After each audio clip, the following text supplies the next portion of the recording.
All right, I'm letting in the public. Great. Applicants.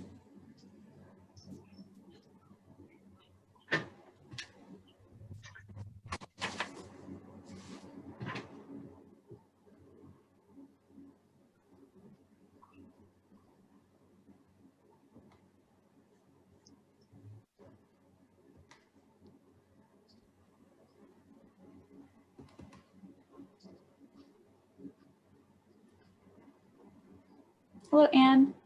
Hey, how are you? Good, how are you? Very good, thank you. Hi, John.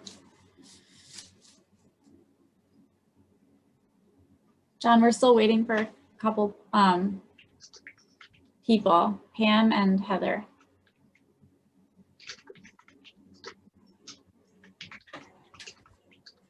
When do you think you guys will get back to town hall?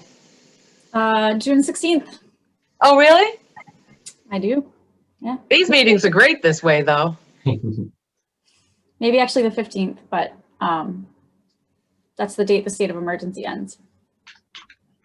Oh, that's great. Yeah.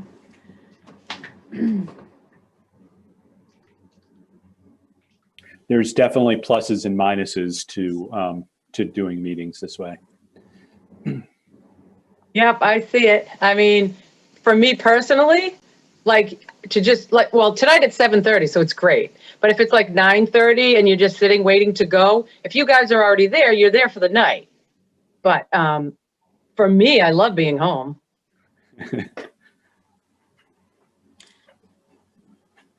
My hope is that we'll continue in some sort of hybrid fashion. Yeah. But people above me on the pay scale are working that one out. But I've said more than 2 cents about it, so. You should have a way to Hopefully. project out applicants who don't need to show up. I mean, for the smaller applicants, it could save them a lot of money not having a room full of engineers charging them by the hour. Yeah, really. It's another good point. Hi, Heather. Hi, sorry I'm a little late. My computer chose this moment to update. John, we have everyone here except for Pam, and Linda can't make it tonight, so feel free to get started when you're ready. All right. Then let's open this meeting of CPDC and call it to order.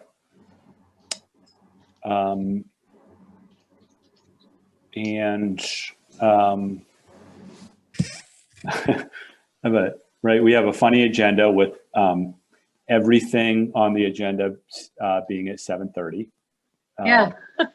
It's a trick, right? I think if anyone noticed. So where shall we start? We want to start with sign permit applications is where we want to start. I just make my announcement first, John. Oh, absolutely. Please do. Okay, so hello, everybody. Thank you for joining us for tonight's CPDC meeting. It's Monday, May 24th. This meeting is being held over Zoom. It's being recorded by RCTV. Some Zoom protocols we have are please remain muted at all times unless you're speaking. The way that these meetings are usually conducted, the applicant team will give a presentation to the CPDC, and then the CPDC members will ask them questions and there'll be a dialogue. And then the chair will open it up to public comment. And if you'd like to make a comment during that time, you can raise your hand or raise your hand in Zoom. And then when we acknowledge you, please state your name and address for the record. And we will, when you're, you can make your comment. And the CPDC members here tonight are Chair John Weston, Heather Klisch, Nick Safina, Pam Adrian, and Tony Durezzo. And I think that's all from me. Thanks, John. Okay, thank you.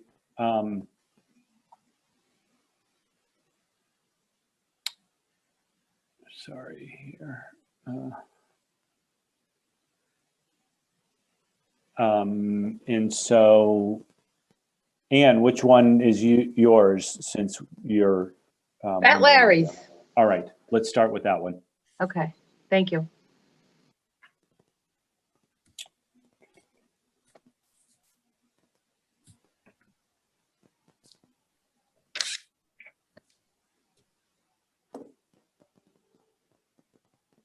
Great. So, Larry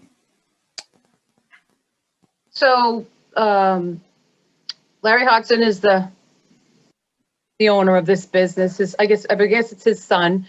He formerly owned the butcher shop, but that sign is actually the exact same size. It fits in the same space as the butcher shop. And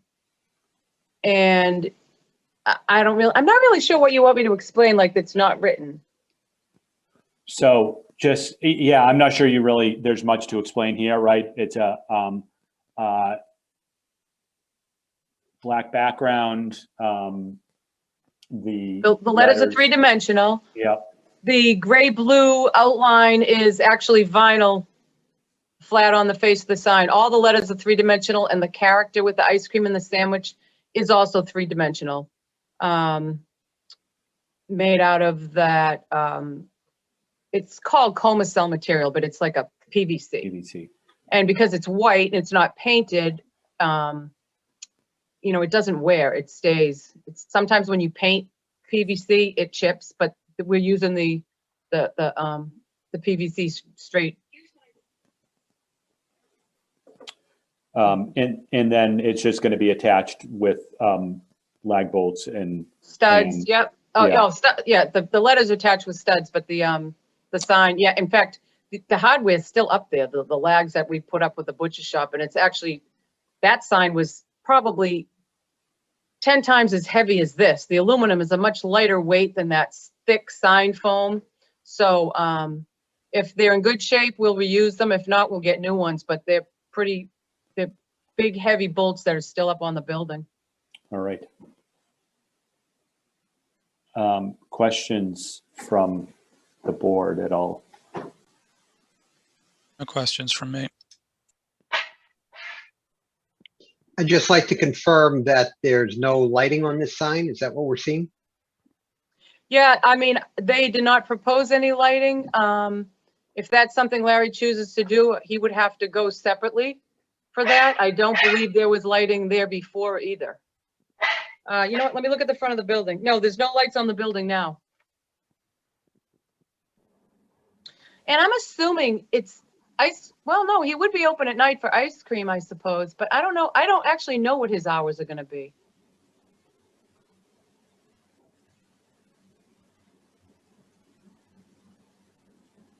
Yeah, I wouldn't think that at nighttime you really, at this location, you really need to light up the sign. You probably know you're going there, or you can see the activity in the window. It's 16 feet long. To figure out that it's a ice cream shop, right? Or a sandwich shop. So, I mean, there's a Cobra head right in front of it, you know, so it won't be dark. right. What did you say? There's a what in front of it? There's a street light, like a those okay. tall Cobra-headed street lights Uh-huh. immediately in front of it. The tree might block some in the summer, but it should be well lit.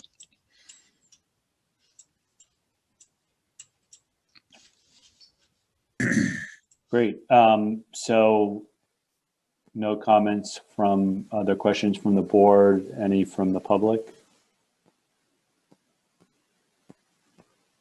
I'm going to guess not. All right. Shall we bring up the decision or the appropriateness, whatever it's called?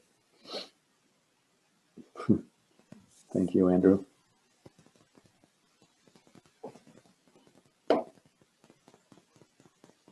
It's actually me tonight. But Oh, thank you, Andrew gets the credit for writing it. All right. Do you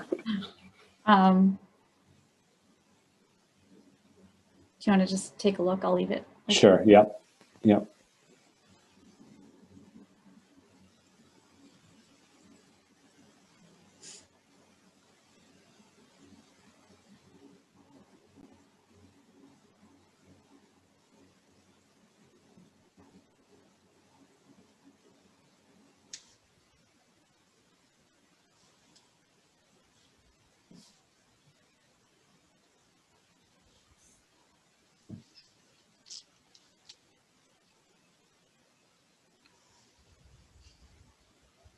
Oh, looks good. Scroll down. Yeah.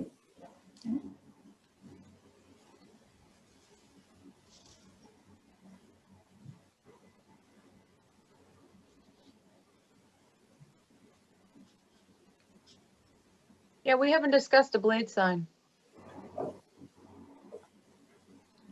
Probably a good location.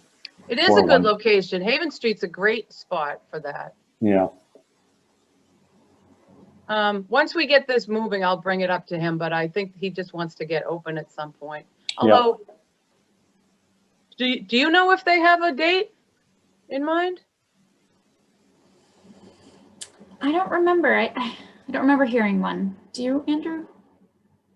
When we talked to them quite a few weeks back, I think it might even be after this summer, though they might have tried to push that forward a bit to Oh, hit really? Okay. goals. So I'm not quite sure. Guess that's what I'm saying.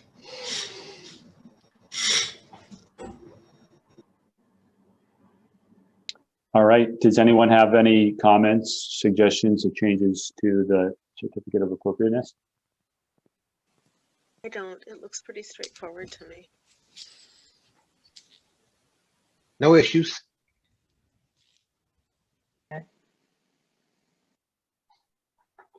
All right. Move that the CPDC endorse the certificate of appropriateness for 169 Haven Street. Second. Any further discussion? No, hearing none. So we'll do a roll call vote.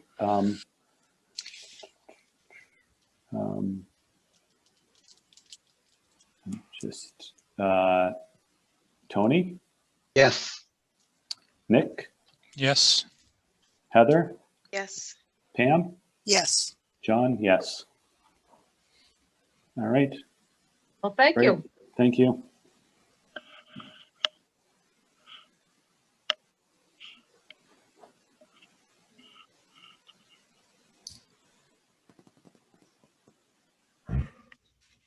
All right. Next item. Let's do the sign at 489 Main Street. 489. I'm just Or opening the 75. documents. 75. 75. I'm sorry. Rise. You're right.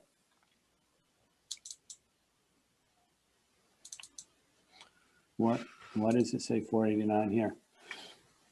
So the site is the 475 Rise building, but I think each commercial unit has their own Gotcha. address of 489 and 481, I think.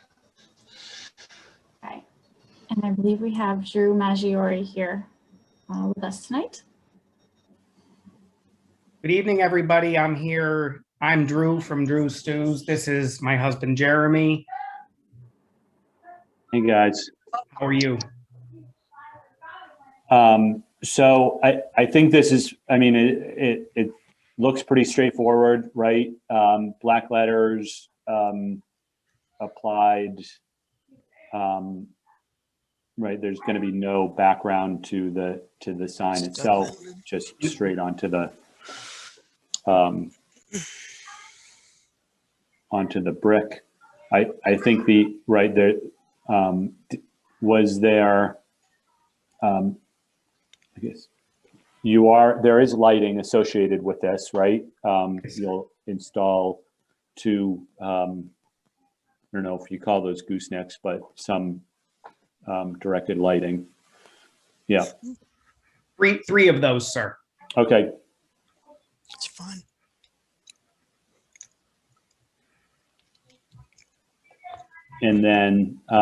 And then do we have a detail? I forget seeing is there a detail on how the letters get attached to the building itself? I think that it's explained. Yeah, right there. All stud mounted. Mhm. Okay.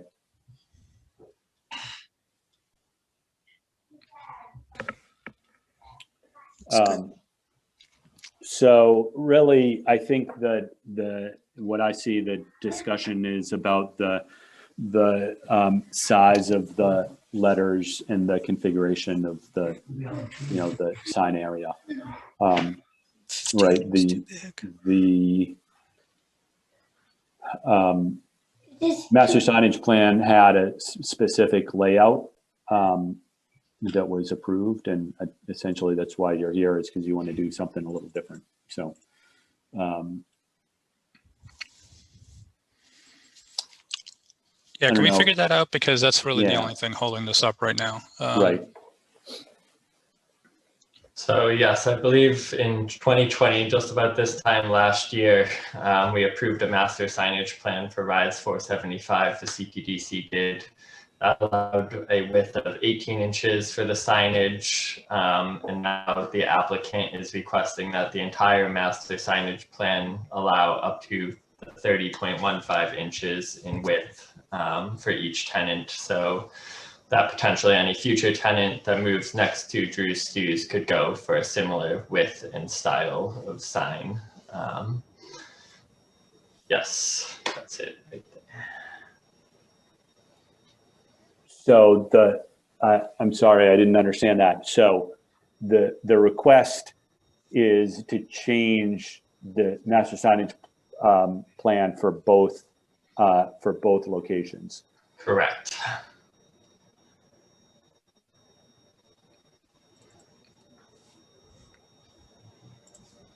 And can you remind me, does the master signage plan go into the level of detail such that if the sign area were increased this much, would the style of the letters be like this one? Would that be the only option? So that, I mean, it's basically letters on top of the brick, or could somebody come in and propose a big board that fills up that entire space? To me, that's a pretty important distinction. Yeah, we can design the details of the master signage plan however it seems appropriate. So oftentimes it's where there is a sign background, a sign board, we define the sign board size and the letter configuration. We could, in this instance, just define the letter size, but specifically that there is no sign board background. So the application says that they want 30.15 inches, but the drawing itself with the blue sign says 39 inches.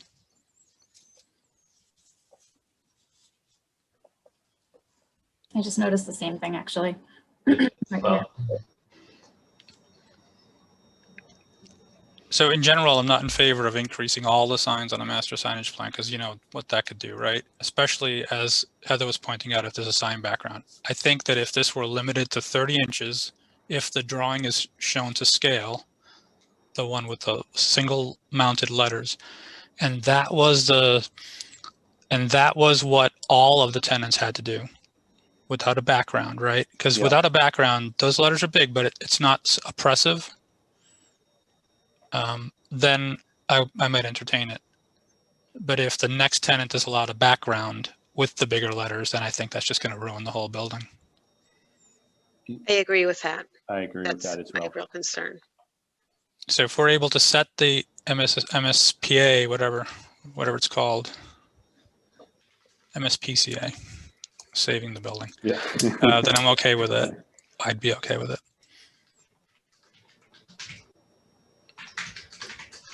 So the landlord's okay with doing that, limiting the next tenant to essentially this style,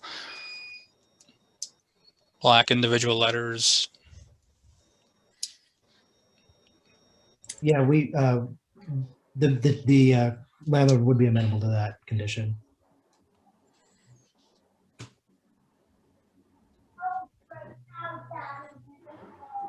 And I guess the other question that I had on this is that in terms of the allowed sign square footage for the entire building. If this is approved, is it squeezing out the next one over, or are we, I guess, could they all be this? I mean, if it's 31 inches by 248, or what's the size of the next one over? I mean, it's hard now. They haven't shown the the configuration of the next one over. So, the master signage program that plan change that doesn't show the entire change. Yeah, I had tried to ask for the other tenant commercial frontage based on Google Earth. I tried to measure it and estimate it, which came up about 40 feet. So it's a bit smaller than this tenant frontage. Yeah, but I think we had said that the sign had to fit within the piers of the bays. Yeah. Right. So it's Yes. as shown. So if we want to, I'm in favor of something like what they're showing. If there's a third, you're saying there'd be a third sign, or is No, it just 2 tenant spaces? just 2 tenant spaces. Okay. So a couple things. Well, there's 2 tenant spaces plus the rise for the. Well, the rise right. one, yeah, that's part of the residential building. Yeah, That yeah. stays the way it Yeah. is. What I don't want to see is the karate studio putting a sign over all of their bays because they think that they can have 5 signs. You know what I'm talking about on North Main Street? Yeah. Right. So every tenant gets 1 sign. The sign has to fit within the bay.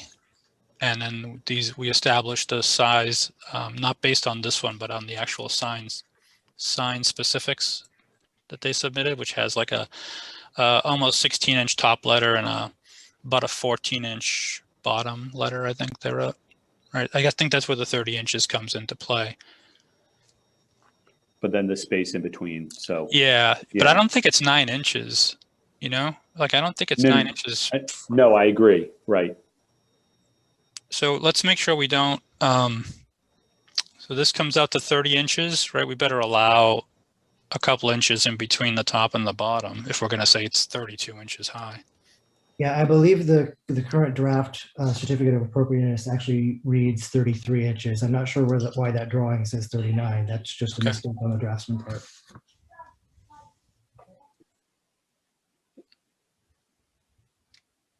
Andrew, do we know where that 33 came from? Sorry, I don't have it all open. 39. The 33 is in the application, the current one. Is that what you're saying? Must have been on the application. I'm trying On the application itself? Yeah. Let me pull that up just to make sure. Let me see if I can get it really quick. The 33 is on the second page of the certificate of appropriateness under proposed changes.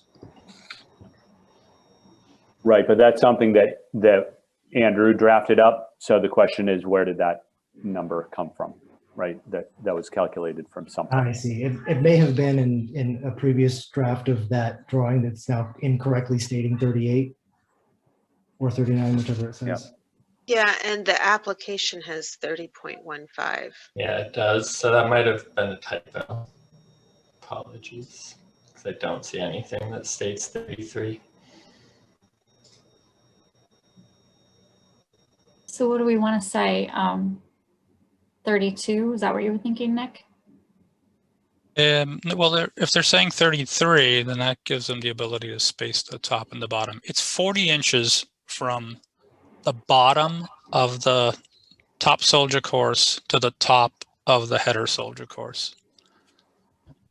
Right, so that's 40 inches. And so that would give them, can we see their graphic again? Yeah, that's pretty accurate the way it's shown at 32 or 33. Like a Yeah. brick above and a brick below. Yeah, And I think that scale That's looks a- reasonable. it does. And I like that it's just letters. I think the lighting is pretty minimal too. That I don't think that's, and then they also have the street light there. Yeah, I really like the style of the letters on the brick without a board behind. And I think, are they eligible for a blade sign as well? They would be, yes, but that's not included in the. No, I understand, but I mean, there's room on the piers, right? So for each tenant could have a blade sign on the piers, which we allow. There's room for that without it becoming cluttered. Just sort of thinking ahead. Mhm.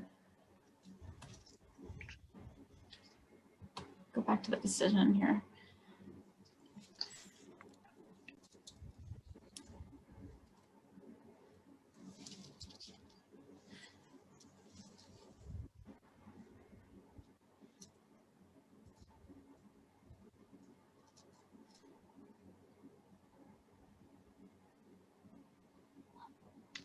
So do we say here that it's always going to be individual letters? I We think need so. to. Yes. Okay, individual, dimensional, stud mounted, whatever you want to call them. They're only they're less than an inch thick.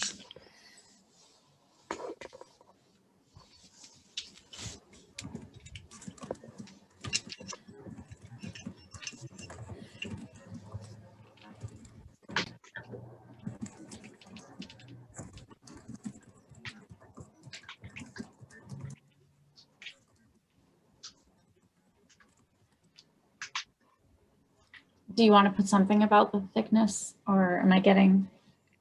Well, it would be a very different look if they were halo letters, right? Yeah. I mean, if they were smaller halo letters, it would be a different look, though. Do we want to disallow that? I like the continuity of the applied letters. I think the rise letters are applied as well, right? Yeah. So I think that's appropriate that they be the same. So should I say something about halo lettering is not allowed? Well, the next Well- line under says that they only shall be externally Oh. illuminated. Yeah, I Yeah. think that's fine. Yep. We could say dimensional letters, no larger, no deeper than 1 inch. Like right here. Yeah, where is it applied? Do you want me Dimensional to say letters, yeah. Applied, and then, okay.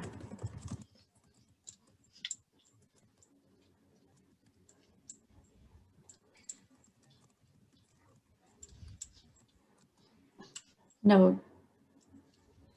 Oops, sorry. No deeper than 1 inch. Tired. Okay. And then I'm going to put only up here, back here.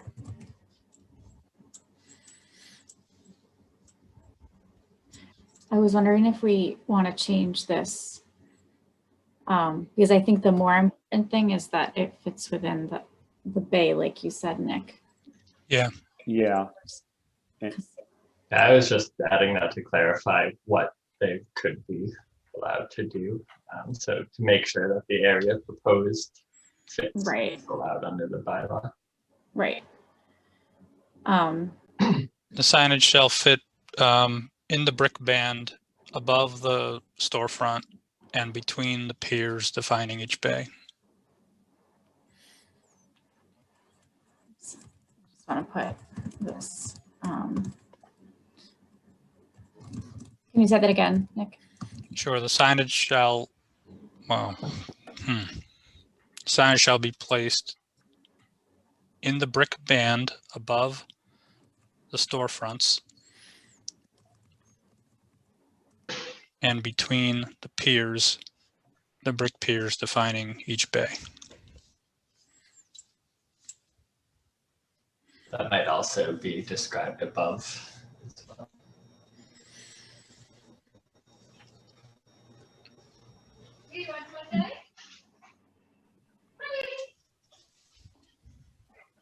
Got everything?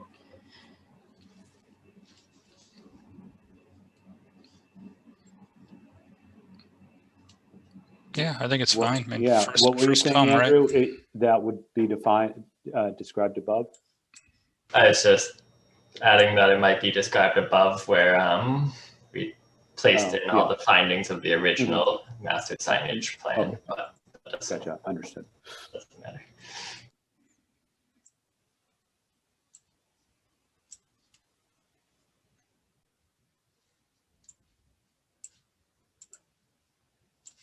So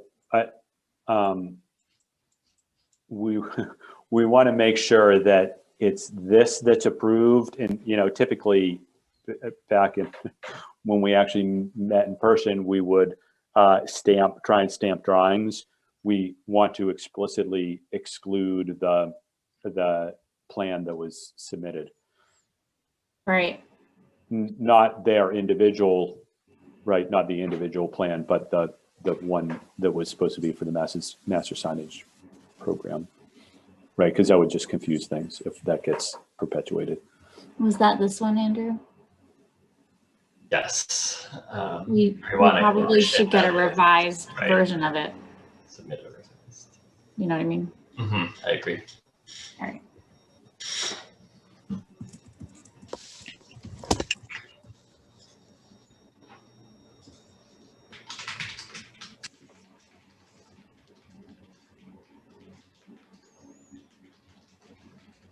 So we can make that a condition down here. All right.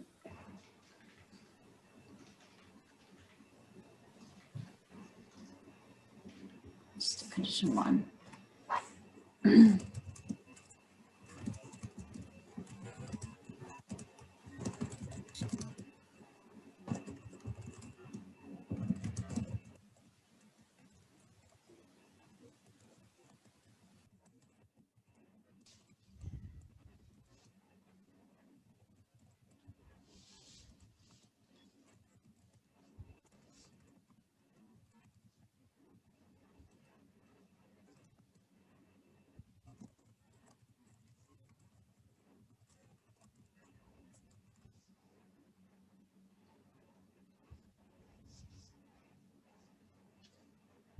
Sound good?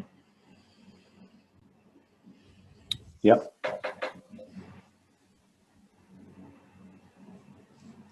All right. I think that all reads well.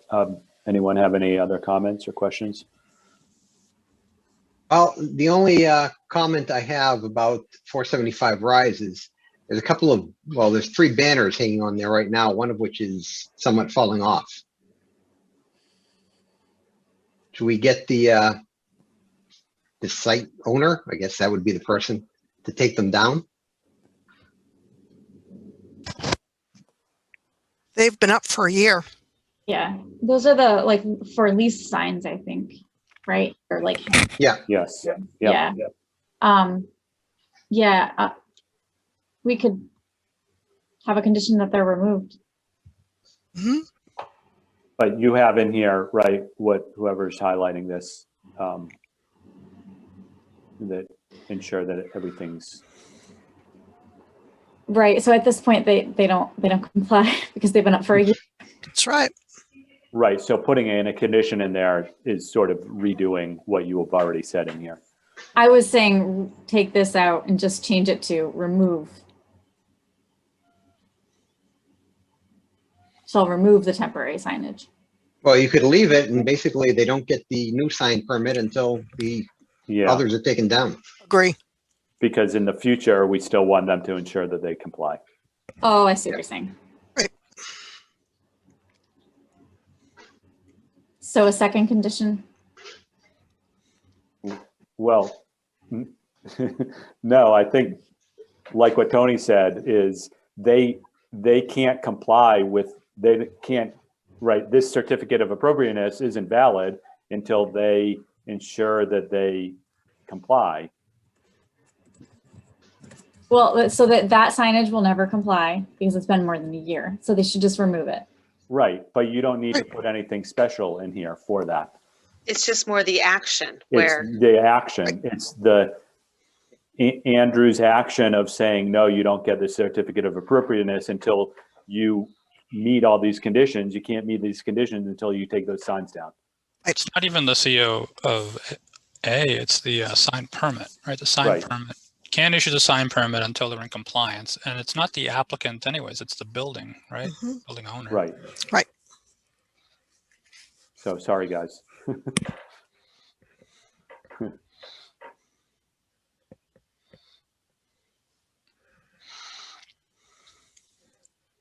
So I think that, right, I think it's appropriate to keep this in here the way it's written. is see what you're saying. because it's a master signage program, and you're right, you want to have that as part of a condition all the time. So, Yes, that makes sense to me now. okay.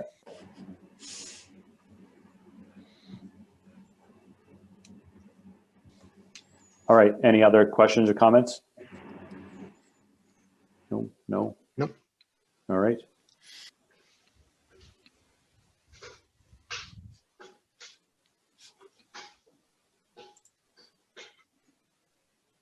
Comments from the public? No? All right, anyone want to make a motion?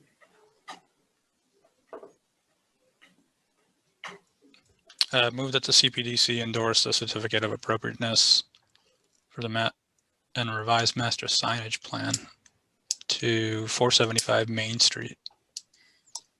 Second. All right, roll call vote. Start with Nick, Yes. Tony, Yes. Pam, Yes. Heather, Yes.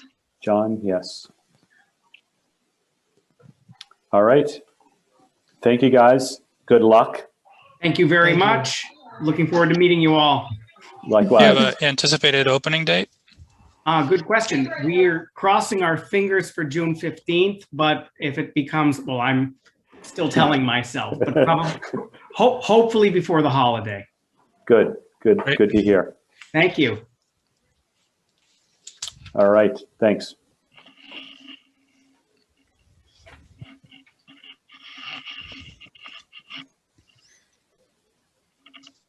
All right.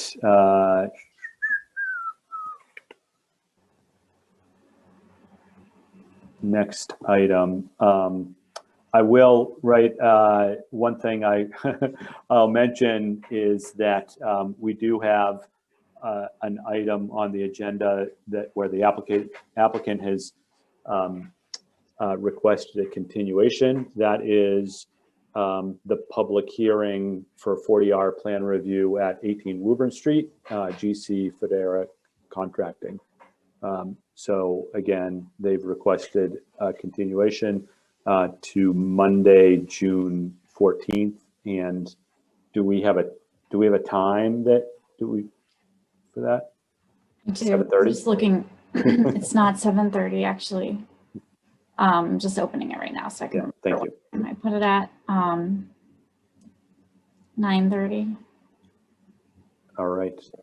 So again, 18 Woburn Street, public hearing continued to Monday, June 14th at 9:30.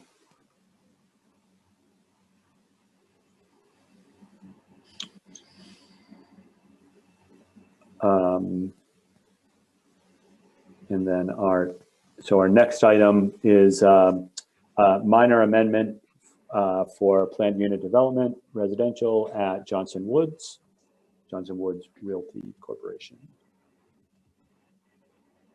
Mr. Chairman, as usual, I need to recuse myself from this discussion. Thank you, Tony.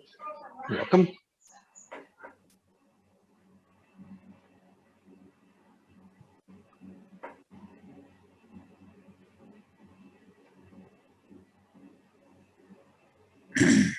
Hi, Brad. We've got Bill. We've got Ted. Is that, Brad, is this the team we're expecting? All right.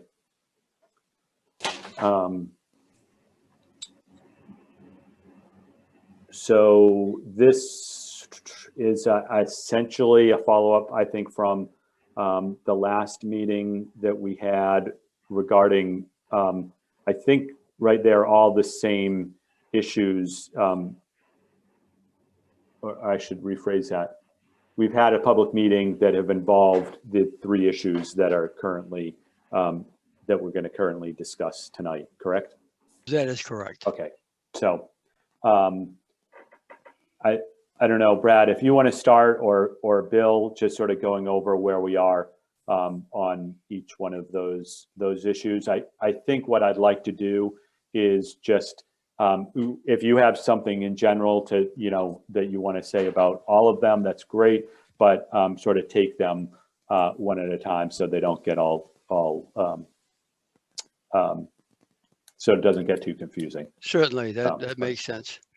As you have indicated, this is a continuation of the meeting we had April 20th. And the items that I recall, there was a question of ownership. A statement was made, what's the impact going to be to the nearest property? And a statement was made as to the ownership, Ted having owned them. So I was asked to provide some level of proof. I gave you a copy of a deed and I made a certification on the others, which I hope would satisfy you. That in fact, what Ted said was accurate in the nature of the ownership of the properties. The second item dealt with two proposed two-car garages on Trevor Court. You have received different correspondence from individuals, some in opposition. In light of the fact that over half of the people who have opposed are not in sight of the garages, Ted is sensitive to the nature of their concerns. And part of their concern seems to be that these garages will stick out, will be evident. And so the thought is he'd like to withdraw that request. He wants to go forward and do the landscaping that's intended in that area.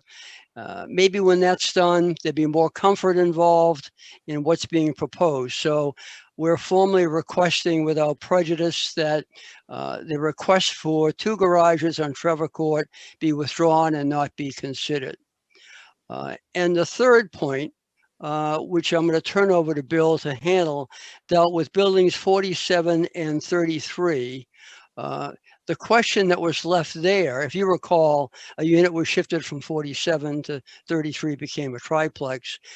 The question there was the precise location of the building with reference to the immediately abutting property and the driveway. So I'm going to ask if Bill might take it from here.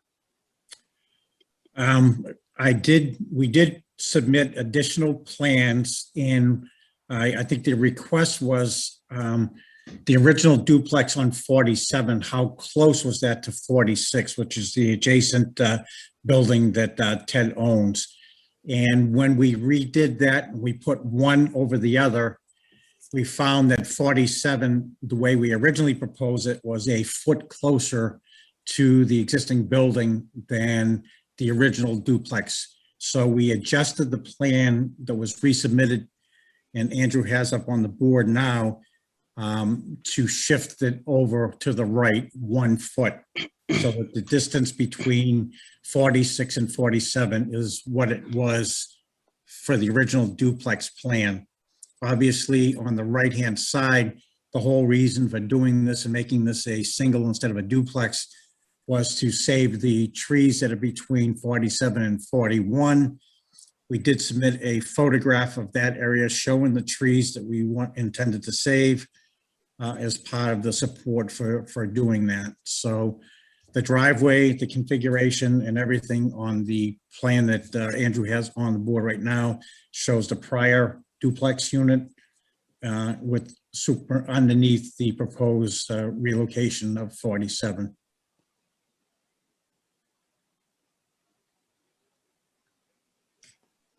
Great, thank you.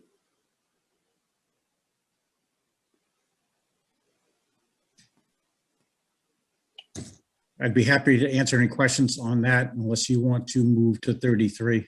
No, let's stick with this. Stick with this one for now. Are there any questions from the board on this?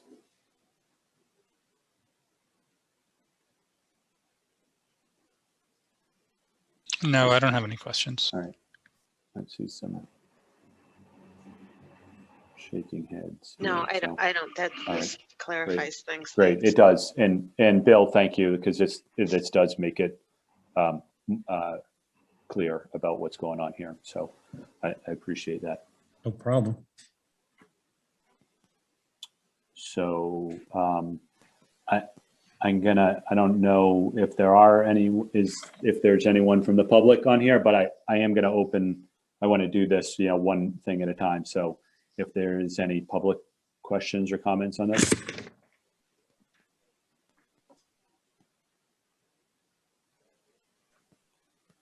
I don't see any, but Okay. for anyone who's here from the public, you can raise your hand or you can raise your hand in Zoom and let us know if you want to speak. All right. So let's move on to the next item. Right. So the next item was 33, which is the unit that we just talked about at 47 was shifted over into 33 to make it a triplex unit. And at the last hearing, it was requested that we show in detail where the driveway locations for the triplex was going to be, and also to overlay the new footprint on top of, or the new footprint on top of what the previously approved footprint was. So that you will see that the original one, with the way that the front was on the units, was actually closer to the roadway than the proposed new plan. So the three driveways are shown on the plan.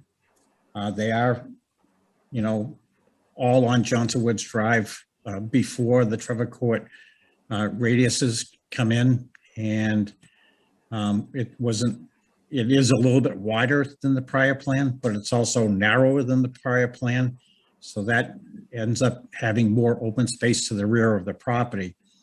And I just wanted to, while we're looking at this plan, if you take a look at the far rear of 33, 34, that's where that extra open space was that was added to this subdivision or to the development to provide additional open space behind. So the clearing was done behind 34 and 33, probably 20 feet maybe, but the balance of that is all undisturbed woods, in pretty thick woods. In addition to that, there's a hill going up that also blocks that from Longwood Road. So there's a significant buffer between the non-condominium project from the condominium project, and significant open space retained there. In addition, after we had the prior hearing and one of the abutters commented on the speeds and some safety issues relative to the Trevor Court intersection, what I did is I outlined a plan for Ted to implement, where we put stop signs at the intersection of Johnson Woods Drive and where it loops back onto itself, in addition to stop signs and crosswalks. And the section of Johnson Woods Drive that feeds the larger multi-unit buildings to the back, this is the primary access drive that those units use. So there were speed humps put in as well to slow the traffic down, specifically because of the crest of the hill coming in from both directions. So it was done as a temporary measure to see the effect of it, but it certainly was done to address the concerns that the abutters had at that point. And, you know, we did take it seriously when they brought up that point, and we wanted to be proactive as far as finding a better solution. We also included crosswalks in several other locations on the site that were not specifically part of the plan, but we thought it made sense to implement those.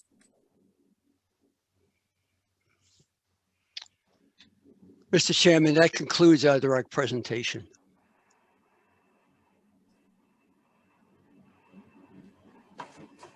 Thank you. Questions or comments from the board?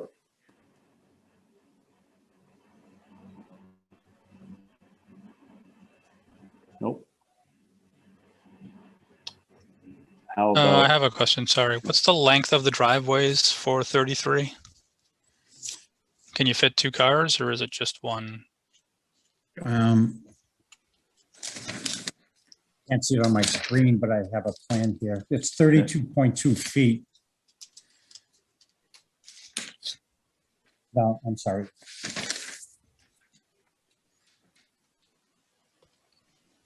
22 feet. Oh. 22 feet and 22 feet. So it's one car. It looks like it's 38.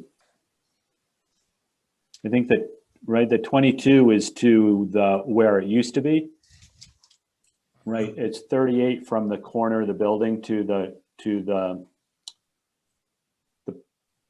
curb line Yeah, but the center driveway and the end driveway, I think, are a little bit Are- shorter. shorter.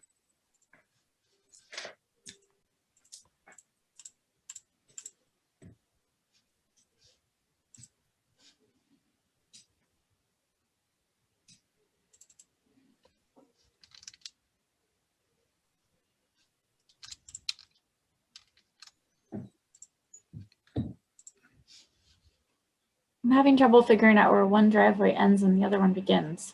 Yeah, I'm just gonna color them myself on my downloaded plan. You want to screen share it then? Yeah, once I get to it. Okay. The solid lines, the dash lines of the prior was the solid lines of the lines showing where the driveway is. So there's three sets of parallel lines there.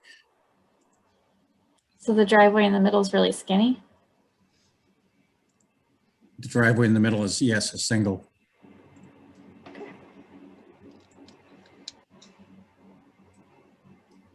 So the last one is 2 cars wide. Is that Yes. correct? And is that a porch structure that's happening on that left 2/3 there? It's an entrance into the two units that are there, the smaller unit.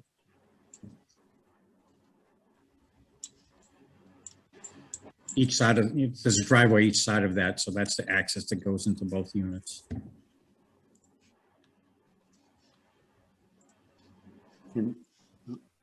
Where's the access into the other unit? It's on the side. Typically, we have the sidewalk that goes around and it ends up Okay. being on the side. Gotcha.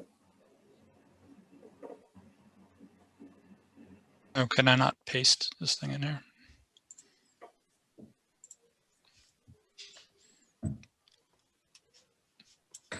Hold on.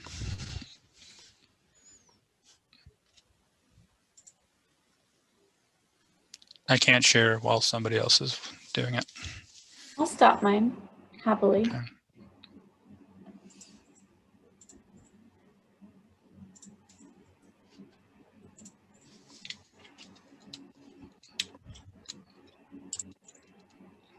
That's it. That's it right there? Yep. So single, is this a single width and single car? Yes, Okay, single garage. single garage, but only one car could sit in here. Yes. I'm reading that like they're 38 and 30 and about 35 feet long. So at 16 to 18 feet, you should be able to fit, you could fit 2 cars in there. Well, right, it all depends what size car, but I'm just confused. Is the middle one labeled as being only 22 feet long, even though it looks like it's the same length as the No, others? The 22.1 feet is to the prior front deck that was in front of the unit. Oh, I see that now. Yeah, and, I see and that. the 27 is to the front of the new deck. Yeah, I Right. see that. They're actually out here, right? It's just the many different line weights going on there. Is this a, oh no, that's, No, no, that's. yeah, I that's think what you had was. it right. Sorry, I had it last right. time. It's the dark Yep. line, yep. Yep. So you're correct. The one on the end is 32.2. The other ones are, it says 37.5 is the revised. 35.7 is the revised. The original was 33. So they are basically double deep. But this is a sidewalk right here, right? Yes. Okay, so they can only park from here forward.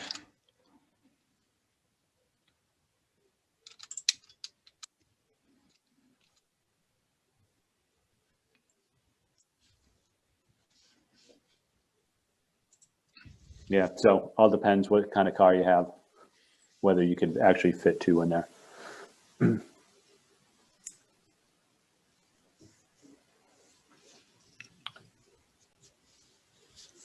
I believe that was the additional information that we were looking Okay. for this. Yep.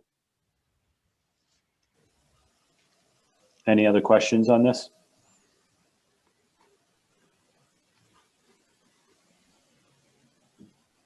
No? All right.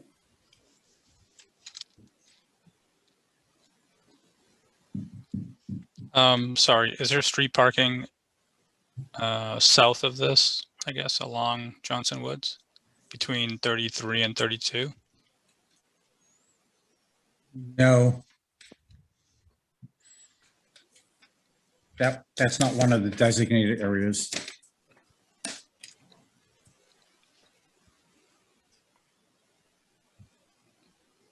Okay.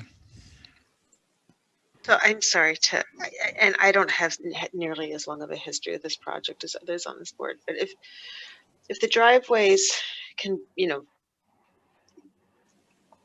if it cannot fit 2 cars of any type without going onto the sidewalk, and there's no street parking, where do guests park, or where do you park a second car if you've got 2 big cars instead of 2 little cars?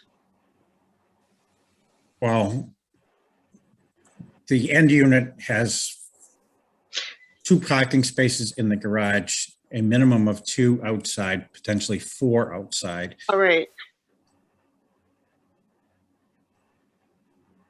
And the other ones have either 2 or 3 spaces with them. Including inside a garage. Yes. Okay, that's the part I was missing. Thanks. Yeah, so Heather, most of these, if you look just at sort of the length of the driveways of the surrounding buildings. Yeah. Right. It all looks consistent. The ones with this new building configuration 33 are actually longer. Yeah. Than many of the others that were built in the development. Thanks.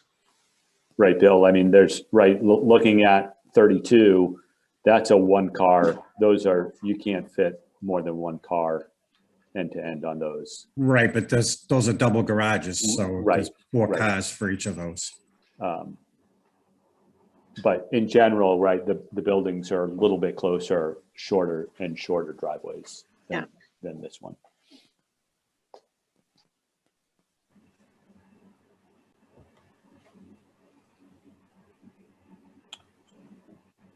All right. Other questions, comments?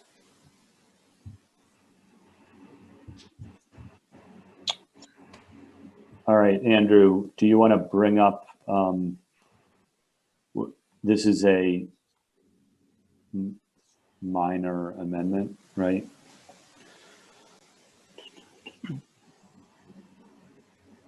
Yes, it sounds like we need to take some things out unless you did already. Andrew, were you aware of certain things being withdrawn? I was not aware of that, so they are detailed in this decision. Okay. Do you want to read through this and then let me know when you want to scroll? Want me to scroll?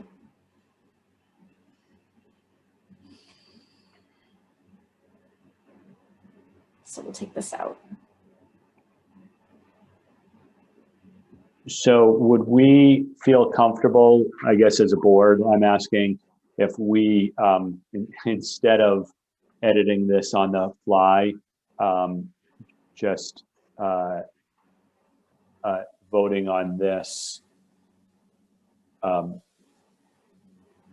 knowing that it will be amended to remove the reference to the garages on Trevor Court?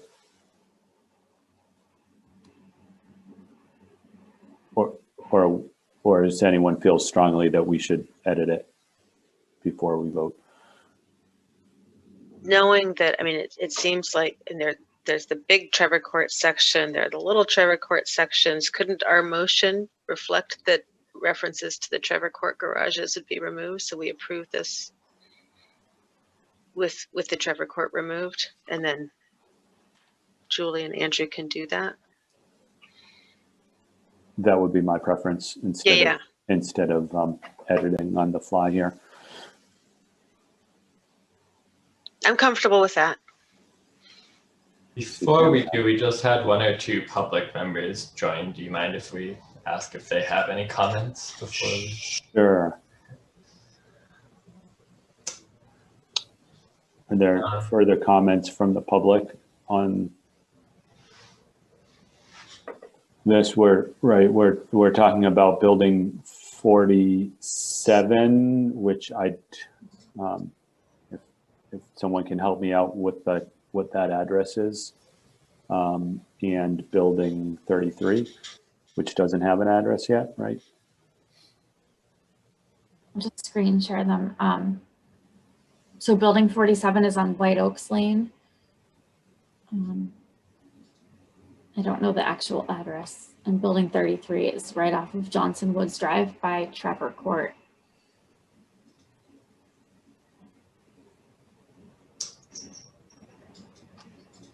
I'm not seeing any hands going up.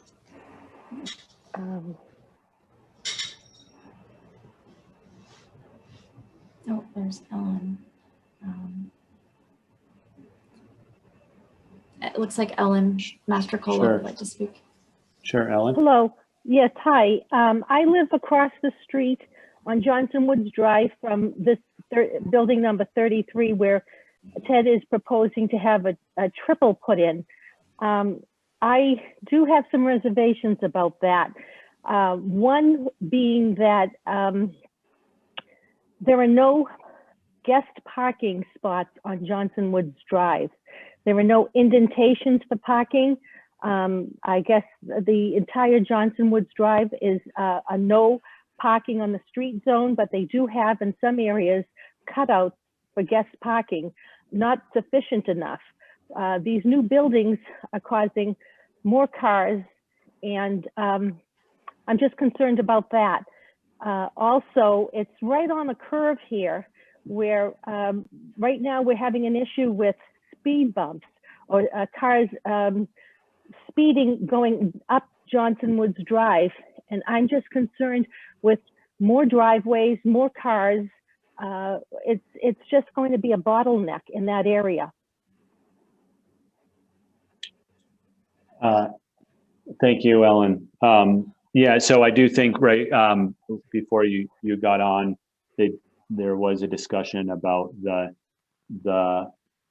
safety concerns and some changes and things that they're looking at, right at that next intersection down, the Johnson Woods and Johnson Woods intersection. Right.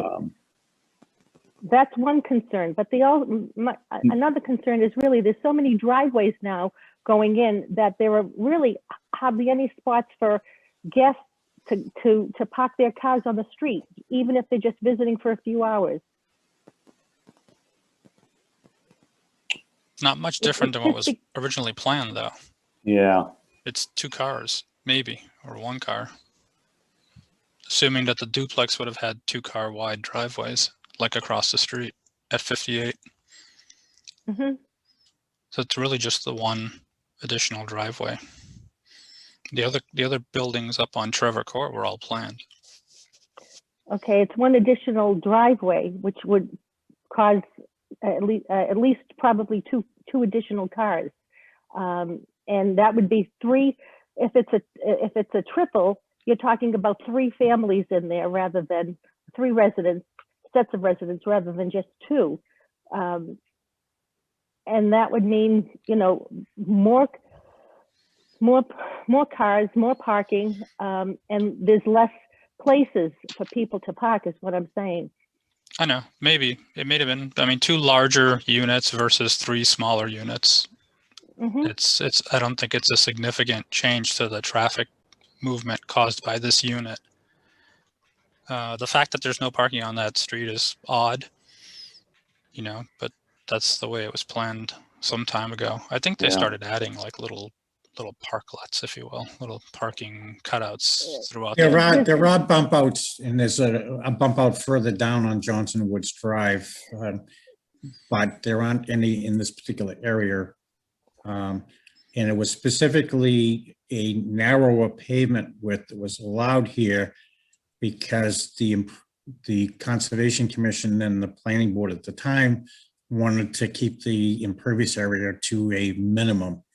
So it was a combination of working with the planning staff and the Conservation Commission to come up with the roadways, as well as working with the fire department. Well, I just wanted to voice my concern. Thank you. I appreciate that. And I appreciate your hearing me. Thank you.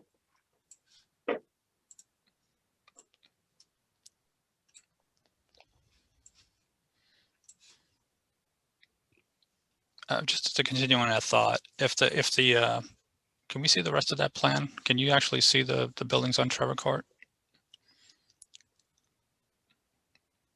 So those are all duplexes, right?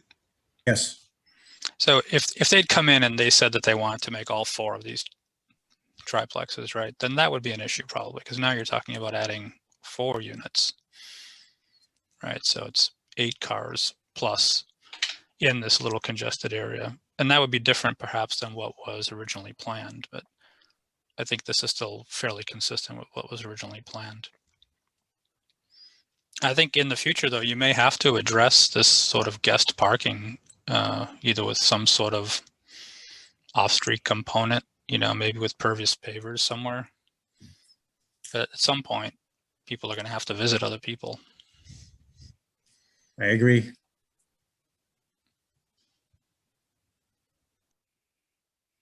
Yep.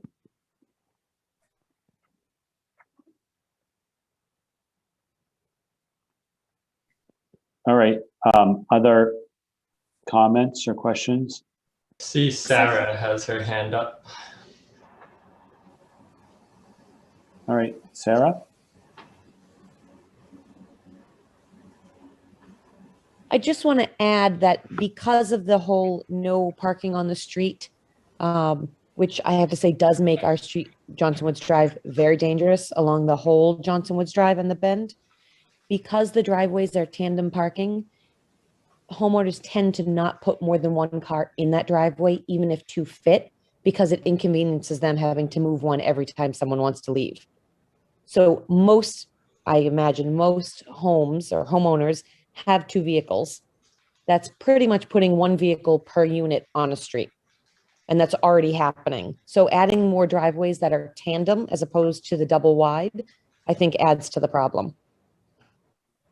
And is there any plan for Trevor Court to have any visitors parking for any of those units?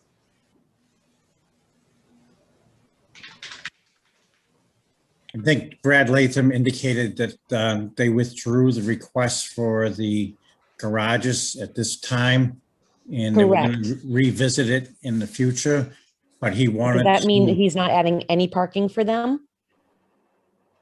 It doesn't have to be garages, but are there going to be any bump outs on Trevor Court for at least people to park? Not that it affects the main road, so I'm not as concerned, but I have a feeling in the future, those residents will start to have an issue.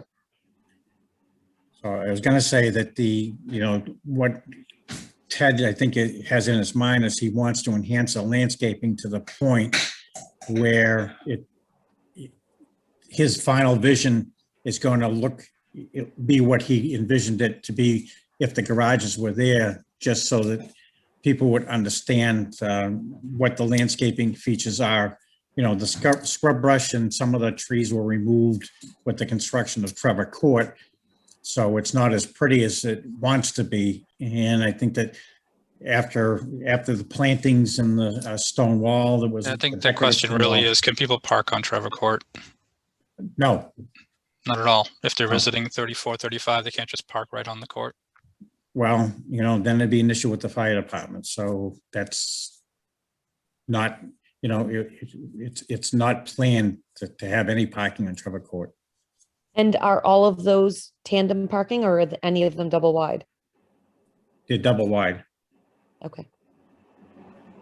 So then 33 seems to be, well, it's more of an issue anyways.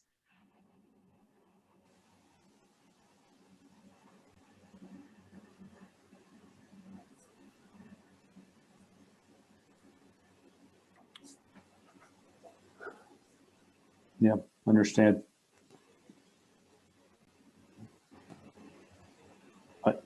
Other questions or comments?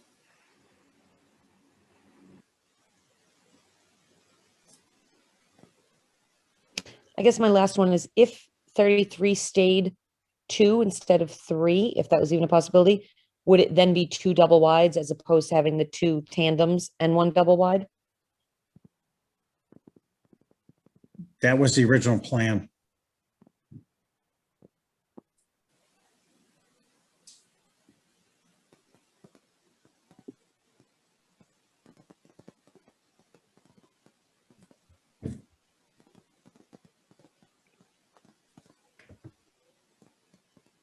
I guess so, right. I guess the way that I'm seeing this is right. It's shifting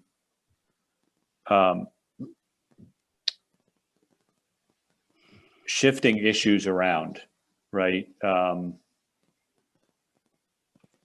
know, I'm looking at sorry, but there's a triplex on the corner of the corner. There's a triplex if you follow Johnson Woods around to the south, I guess, to the left here.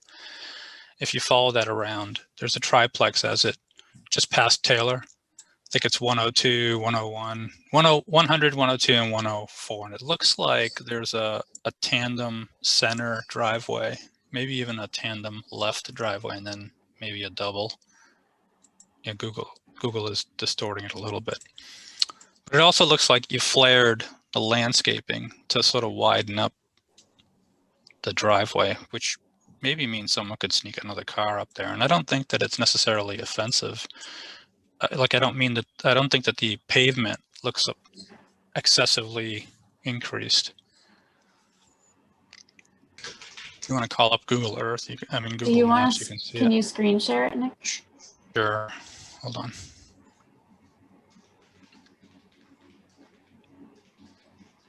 Hold on. Different platform. I hate Zoom.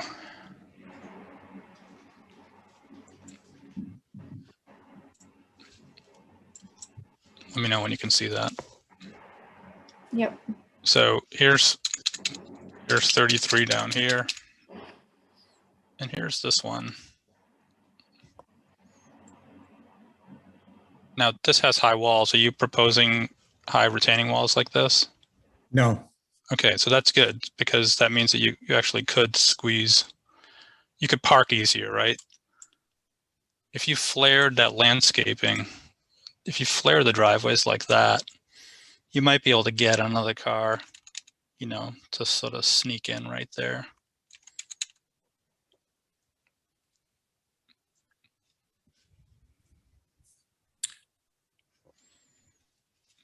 Definitely could take a look at that for the center one so that we can.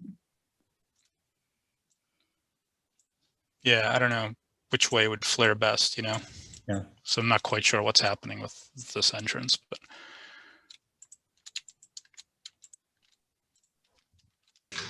Right, Okay. with the idea that if you park down towards the end, you could get another car out around it. Yeah, something like that. Maybe even this one could do it too. On the proposed site plan, when we bring it in, I'll take a look at that. And if we can do that, then I'll add that to Yeah, because I think that these shapes you could landscape attractively. And I think that the other one is fairly successful building. The one that you're looking at with the flared out driveways, I myself nearly had a head-on collision because of that bend, and people parked on the street and next to, so there's only three visitor spots for all 6 of those units. And so see where that white car is in Google Earth? People, yes, all out here, they're parking on the street, and that's where people come around the bend, and the street's not wide enough to go around a parked car. But it's a different condition down here. You have a really good sight line, right? I mean, this is fairly straight. And again, I'm not the civil.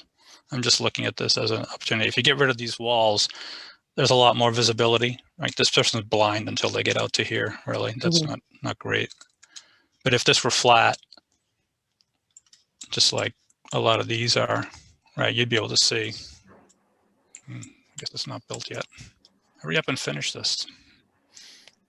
Yeah, so these have good visibility because there aren't any walls that block them. So that's just an option I think you should consider.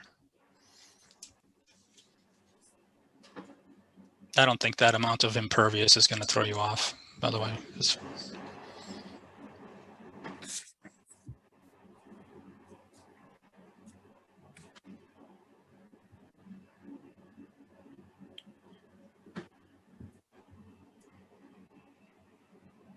And so, Bill, what's the process here? I mean, I guess if we can go back to that decision. Andrew? I'll get it. I'm sorry, Julie. No, we switched up tonight, so we're confusing you on purpose. All right.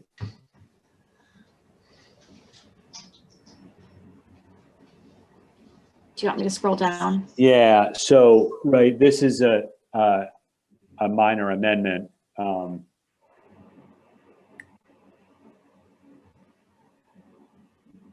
And I guess my question or my thinking is, how does that potential change, like Nick suggested, of the flaring of the sidewalk, how does that get incorporated, in the process here? We could. It's not in this process, I mean, in this decision right here, but what's the next step in which that would be looked at? And I guess that's a question for both Bill and for Julie or Andrew. I think if you scroll, can you scroll down? No, the other way. I thought I just saw something about driveway configurations down. Oh, I'm sorry. Right there, building Right 47. here. Oh, that was building 47, sorry. But there is stuff related to building 33. All right, driveway landscaping. This is just saying what was approved last year. I mean, are you thinking we shouldn't put a condition in this decision, Don? Like about them trying to do that suggestion of Nick's if feasible? I thought you might be able to add it in D here. On D, it says all three building 33 driveways shall be accessed from Johnson Woods Drive and potentially increase in width to allow 2 cars should it be whatever. Feasible. Usable.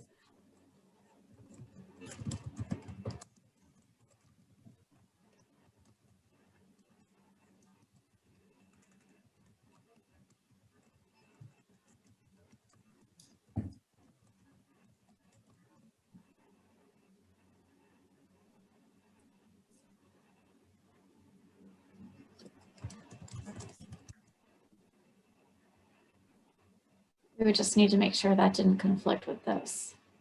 Yeah. Right.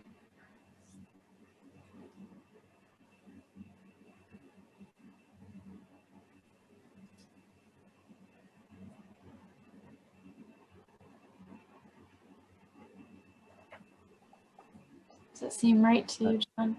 It does, and I do think I appreciate the issue with the lack of visitor parking. I think that's I'm going to say a community issue that I wouldn't personally pin on this one change. I think there's a issue development wide that needs to be addressed. Right. I think we've ended up talking about it in every meeting that we've had with you all.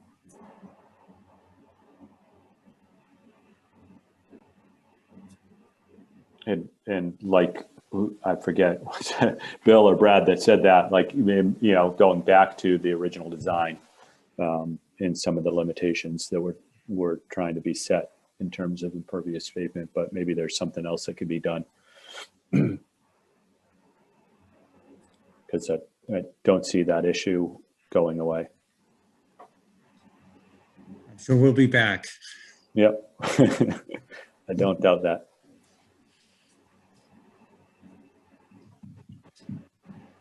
All right, so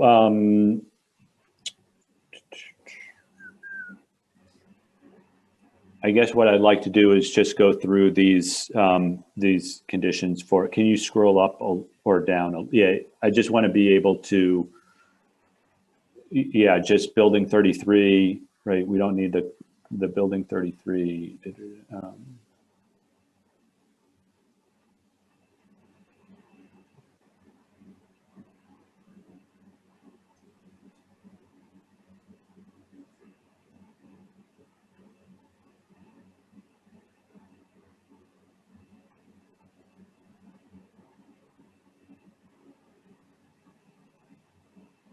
All right, if you want to keep scrolling.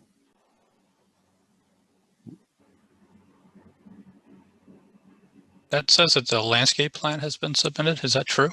Or is it really just a? It's submitted at the previous hearing. We do have it Okay. in the previous All right. folder. That's fine.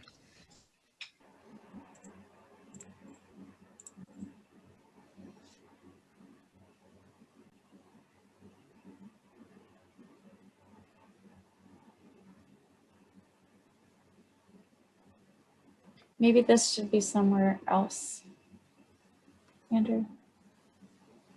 Yeah, it could be in the 2020 decision. That was just a condition regarding building 33 before a permit was issued, but we could. Oh, well, yeah, then we should be clear about that, why it's related to this, and if that's something the CPDC still wants.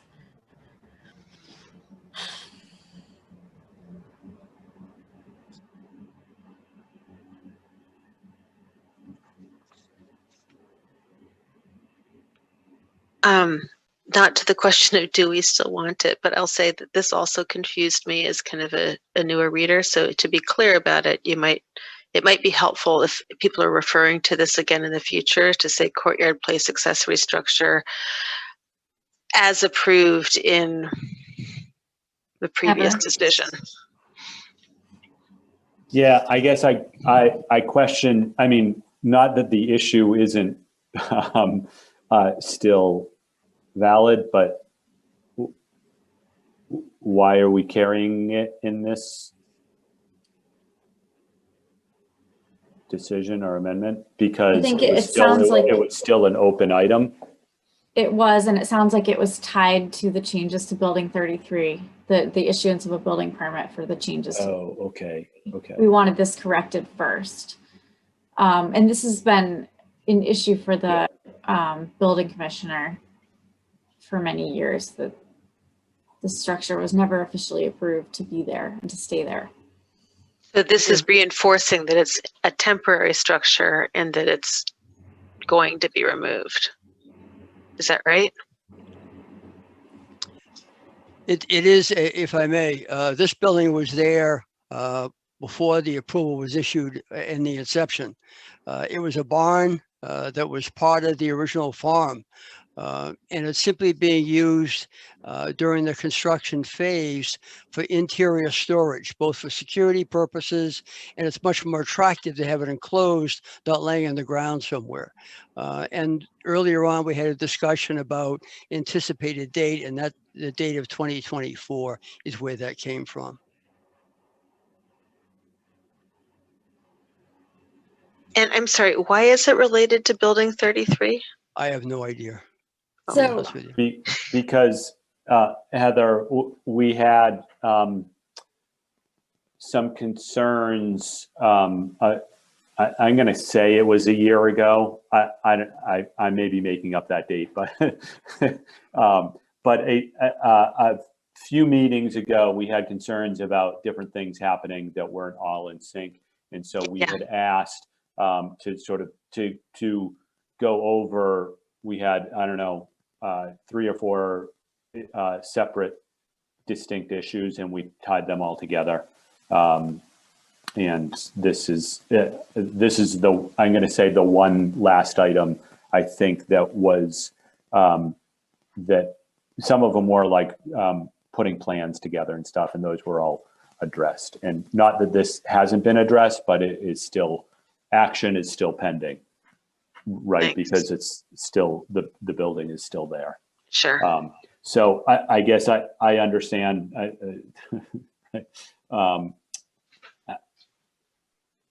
I think we just need to include, I think it does make sense to include this to keep it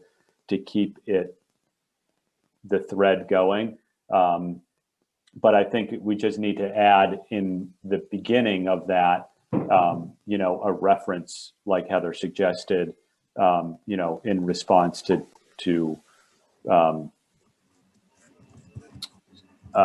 discussion during the meeting of whatever it was. we can get that. Yeah. That right. And maybe we would want to note that condition and just, yeah, we'll figure out a way to make it easier to follow for newcomers. Yeah.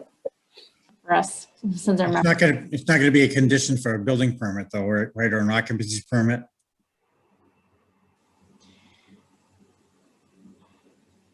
If I may, I don't see why it would be. It's, as I say, it predates the project, and we've stated a date by which it'll be removed. I think it could be an ongoing condition, but I don't think how it's equitably tied to building 33. So I think that there's two issues. I think the building commissioner wanted you to get some sort of approval to have it there. And I think that the fact that that has never happened is part of the reason why we wanted to tie it to something to give us a little leverage to try to get it to happen. I would have to follow up with Glenn and just make sure I'm getting that right. And it's a pre-existing building, so I'm not sure what he's looking for. Well, what I understand is it may be a pre-existing building, but there was a plan approved that wasn't part of it, right? And so at some point before the end of this whole thing, that building, before you close this all out, that building has to be removed because it wasn't approved. Agreed. Right? Agreed. So, yes. At least in my mind, I'll say, Julie, that we need to continue, right? As all these minor amendments are made, we need to continue this thread, right, until that building is removed. And not that we would condition anything on that until the very end. Because in the end, that needs to be removed. Yep. Right.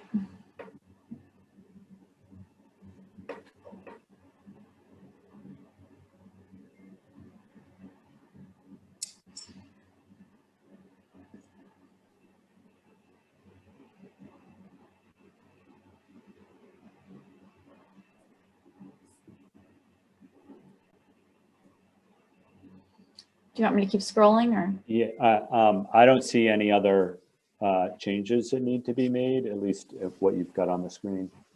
Okay, and we'll take out the Trevor Court stuff. Yeah.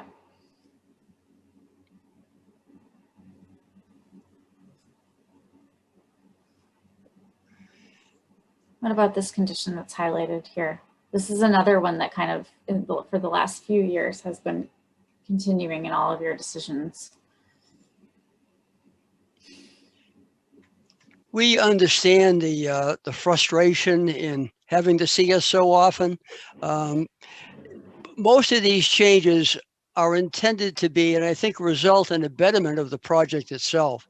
I think that Ted is very sensitive to the fact of now that it's an in-building situation where people live next door. You've got to have a lot more discussion in advance, work with the people. Try and make sure that they're satisfied or there's good reason why something is taking place.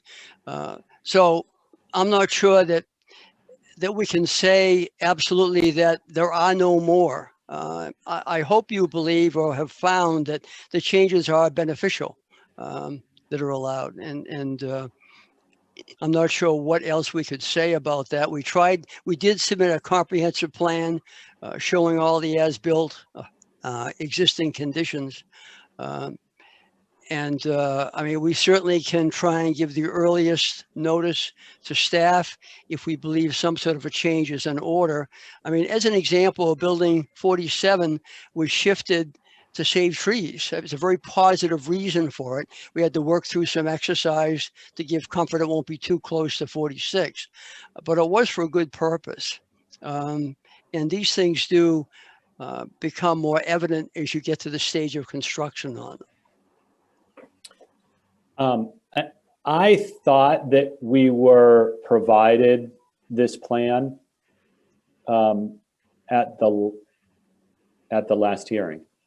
I thought that Bill, right, I thought that we had this plan that included all the the different changes, which We did include one with all of the changes and the additional information that you had requested from the prior meeting that we had had. right.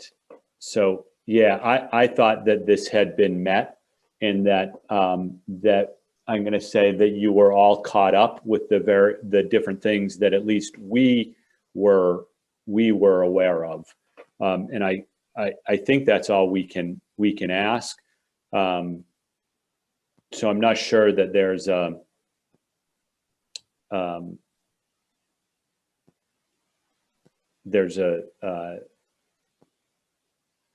condition here, because you did meet what we had asked you to do. And I guess on a, personally, I understand, right, there's still going to be changes, right, that happens with every construction and development project. I think what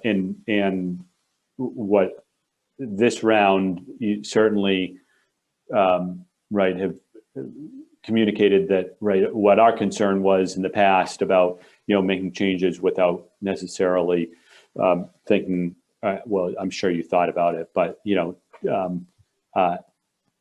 at least explaining to us, what the impact is to the neighbors that are living or have purchased adjacent to those sites. So the process I think that you're using now to communicate sort of your thinking about making these changes is working better than it did, in the past. So.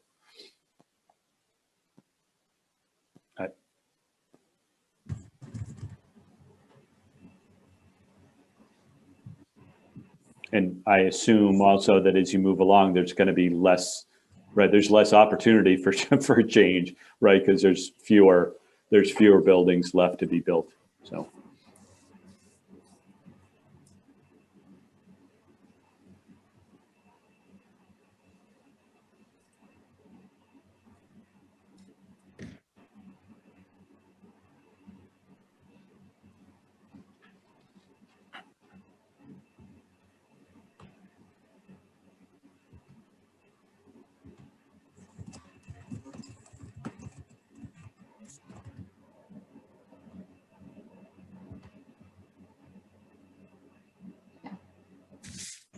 It looks like Ted has his hand raised. John. I was just going to say to John, I've been watching the whole program, and I think your last statement is right on point. We would hope to make no more changes. However, we've learned over 15 years that some changes are beneficial, so we could still be coming in with minor changes that we'd be happy to telegraph, and maybe they work or maybe they don't, but we're not. All we're trying to do is come up with a better plan each time we do this. Yep, sure. I get that each time, right? I mean, I understand that that's the point each time that you're coming in. There's no problem with changes. We just want to make sure that it's done. Something I should have said earlier, the biggest thing about parking is the original development was approved with 1-car garages and 1 car in the driveway, and two parking spaces per unit, 1 in, 1 out. There were no tandem garages, there were no doubles, and there was a little bit of guest parking on the street. We are now at basically every unit has 4 cars. If they have a long driveway, they have 6. So we have doubled the parking. And unfortunately, the guests, we don't have any more guest parking on the roads, but we do have more guest parking in people's driveways. If you own most of these houses, if you own a house, you got 2-car garage for you and 2-car garage for your guests behind you. And it's not perfect, but it's better than 1 and 1 where we started 20 years ago. Thank you.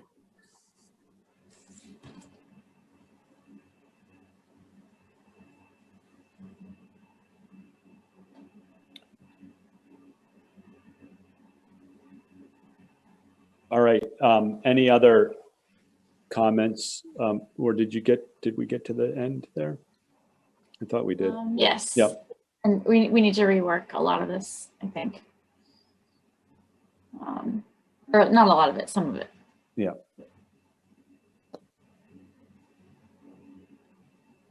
I guess on that last item in your working and consistent, I think with what Brad had said is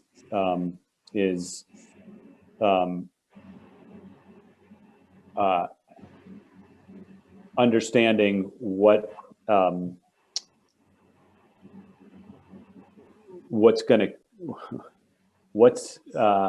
do I say this? What causes that building to be removed? Like, at what point will you say, okay, I don't need that anymore, and this is when it's going to be removed? So what's that linked to? And so that we can just be right, everyone can be aware that we, when this building is built, then that building will be removed or have some tie-in. John, the original plan was, as you know, when we started, we had the Johnson's farmhouse and a few chicken coops and a Butler building and this garage. Yep. And we tore them all down, up front, but not this one because we knew we needed a place for construction stuff. So it was the end result, which is the completely built development, we understood, but there was never a condition on how to get from the Johnson farmhouse and the chicken coops to the end. So we got rid of 80% of the buildings in 2004, but then this one we knew was a shelter to keep crap out of the site. So we plan to be done by the end of 2005. And the last thing we're going to do is kind of move out of the front gate and exit Johnson Woods. And that'll probably, the place where the barn is might be the last house we build. It'll be in the last 4 houses or last 4 units. So we got to take it down before then, when we don't need it except for that house, which point it becomes more of a trivial problem because we don't have to store, we're not built. This is the end. We don't have to store any more stuff. And we want to, I've been doing this for 20 years. I'd like to be done too. So I guess that's probably the last thing that's going to happen is we kind of back out of Johnson Woods. So Ted, I guess what I was thinking is, that's gonna, there's a building number that's associated with that site, right? Yes. And so that's what it's linked to when that building or when those two buildings it will be removed. Yes, exactly. Associated with those two buildings. Either building 6 or 7. Yeah. And so we have that. We have to get that out of the way, and then we'll do the last building.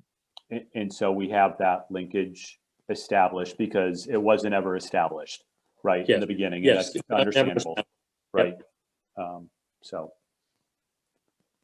And we'll just carry that through to the end. Does that, Julie? Do you understand? All right, cool. Yeah, we agree. All right. Thank you for your. I'll get out of the way, but thanks for your time tonight. All right. Any other questions or comments on this?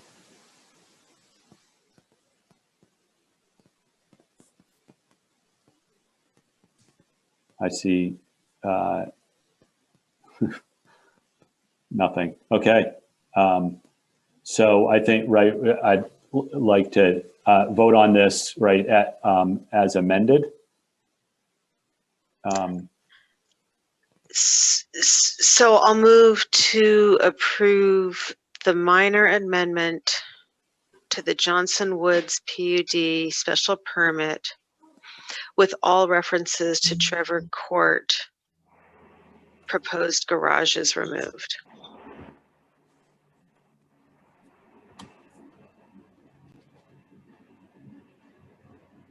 Do I hear a second? Just a friendly modification that it's a minor amendment. I mean, a minor modification. Okay, Right, I was to the, just reading the decision document. It says amendment, but Oops. Right here. Second. Actually, for the PUDs, it is a minor amendment. It's minor mod for the site plan review. Okay, withdrawn. Without prejudice. Duly noted. All right, we have a motion and a second. So a roll call vote. We'll start with We won't start with Tony. We'll start with Nick. Yes. Heather? Yes. Pam? Yes. John? Yes. And Tony recused himself. Thank you very much for your time. We appreciate it. All right, thank you. Thank you.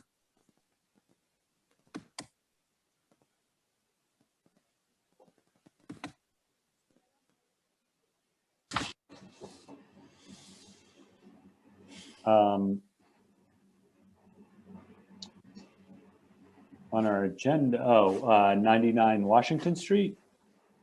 Should we do that? Just get the plan real quick.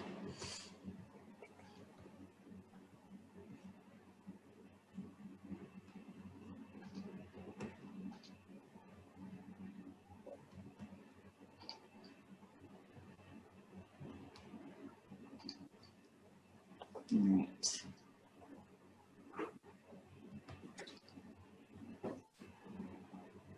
Slowly. You guys see that? It's up. Now we do. Zoom. It might redraw it if I zoom, but oh no, that's not bad. Okay. Andrew, do you want to explain it since? Sure. So virtually this request came to me by Josh Latham on behalf of the Reading Antiquarian Society. He was helping them pro bono, and as existing today, the Parker Tavern lot at 99 Washington Street also includes a second parcel addressed as 0 Washington Street, which you can see through those dotted lines on the plan there. The second lot is a weird pork-shaped lot, and the Reading Antiquarian Society was looking to officially merge those two lots under plan and request. They had originally intended to do so in 2012, which this plan is dated from. For whatever reason, that did not go forward.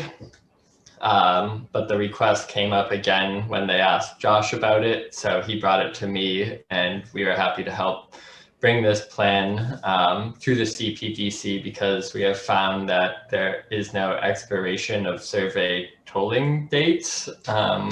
Through Josh and the engineering department and myself, we haven't found anything that would restrict the endorsement of such a plan.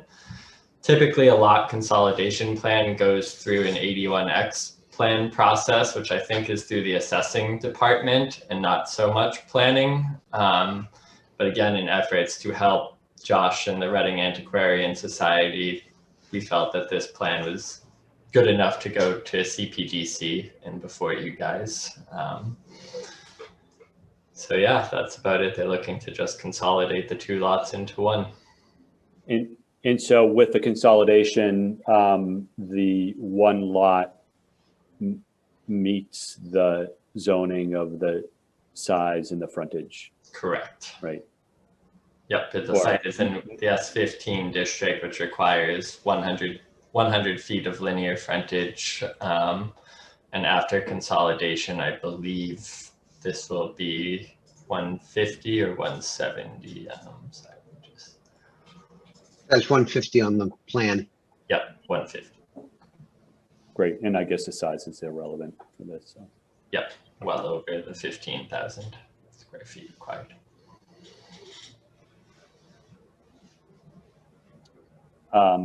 Any questions or comments?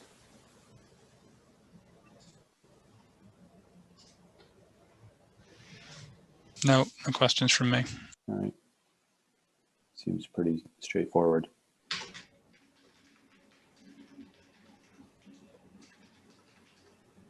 More than happy to clean things up. Right. If moved to the CPDC, endorse the approval not required plan for 0 and 99 Washington Street. Second. All right. Roll call. Start with Pam.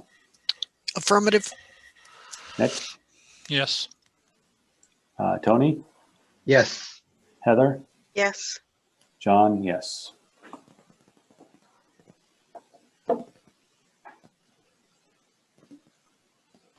All right. Excellent. So, Julie or Andrew, what would you like us to cover next under planning updates and other topics? I have a few things to talk about with you guys. The first one, you might have seen my email from earlier today. We have another application for outdoor dining, kind of working its way through the channels. Your agenda on June 14th is really full at this time. I mean, that might change, but we're trying to plan and we need to do notification. And so I was wondering if you'd be available to meet on June 7th. And depending on other things that we discuss in a few minutes, like it can either be a really short meeting with just this one application, or we can do some other conversations as well that night. If you're amenable to an adding a meeting in June and what your appetite is for length. So. I heard Pam said that's fine. Yeah. Do you make the 2-week notice for June 7th? So the zoning, as you might remember, Tony, is actually just 1 week. We strive for 2, and we'll put it in as soon as we have a date. Okay. Yeah. Others not thrilled, but we'll do it. No, the date works for me, and it's late enough. I'm not totally settled in my mind about this, but in terms of the question of how long, I mean, not too long would be great, but as long as we're setting the evening aside to do this, if we can take care of like one other thing that keeps a subsequent meeting from going too late, that would be fine with me. But I'm okay if I'm in the minority on that. We just want to get together to approve this one thing. I'm of the same opinion. If we're scheduling ourselves to meet, we might as well handle more than one thing. But you know, having a short meeting in June would be great. So some of the things I was thinking about could be considered like not urgent, and not necessarily things we would add onto like another busy agenda. So one of them is on this list of other topics. It's potential for zoning amendments at November town meeting. There are 2 things that we've talked about, one of them more recently than the other, which is the floodplain update. I checked with the state today that the deadline has been extended for towns to bring their bylaws into compliance. And so April town meeting would be fine for us to target that if we don't feel like we can accommodate another discussion, public hearing, and all the things that have to happen between now and when the warrant closes in September over the summer. I'm of 2 minds on this. So I kind of just want to throw it out there and see that's something we couldn't advertise a hearing for June 7th, but we could talk about it and understand it better if we wanted to have a hearing. Like if, I don't know, we're almost in June, so this is like tricky timing. Like if we wanted to have a 3rd meeting in June and have a hearing, or a 2nd meeting in July and schedule a hearing for the floodplain bylaw. I'm of the opinion that we should be pushing this off. But if others think I'm of differently. the opinion we should not have a 3rd meeting in June. And so if that means we should push it off, I'm on board with that.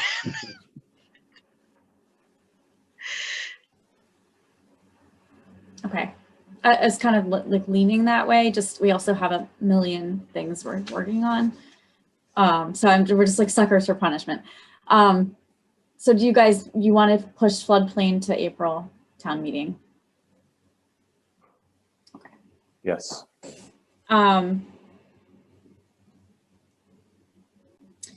then the other amendment that we talked about maybe back in January was trying to fix the conflict we have with the change of use and what it triggers and when it doesn't trigger site plan review, and the fact that our definition for change of use is different than how we apply it under section 4.6 in the site plan. And we had one idea, which we talked about, which was to do another minor site plan review process for changes of use. And then another idea I had is going back to the way it was before, which I believe was that a change of use from one line in the use table to another always triggered a site plan review, and then an applicant could request a waiver from that. That might be like going back longer than, I mean, there's probably other middle ground solutions and we haven't really given it a lot of thought, but it is something we know we need to fix so that things aren't really slipping through the cracks. And, you know, so that we technically can say that something really should be coming in to you guys for review when it needs to, so.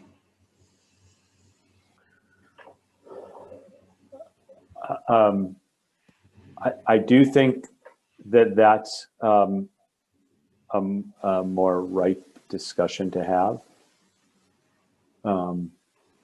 But I'm going to second Heather's opinion that if bringing something if the result of having that discussion is yet a third June meeting, I'm personally I'm full. My calendar is full, so I'm not sure that I would advocate that. Although I do think that's probably fairly important. Yeah, the other piece of that conversation is we are looking to get some technical assistance funding and support for like overhauling the use table, which is something we also talked about like pre-pandemic. And so that change of use conversation might fit neatly into that whole use table conversation as well. So, and that would be potentially not until the fall that we would be starting that work, maybe even later, maybe the spring. So, you know, it is like an urgent thing, but it might make sense to wait and couple it with another bigger conversation. So lots of things to think about. Well, the question is, do you patch it or do you try and fix it correctly? If we do a patch, we can do that relatively quickly. John, you can get with Julie and make the determination of the way you want to fix it. And then we should be able to do a quick patch. But if you want to actually review the use table and do it correctly, that will take more time.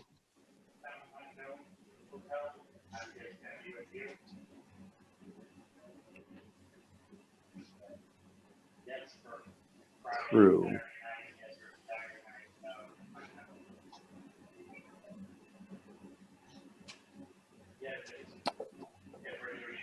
I think the question is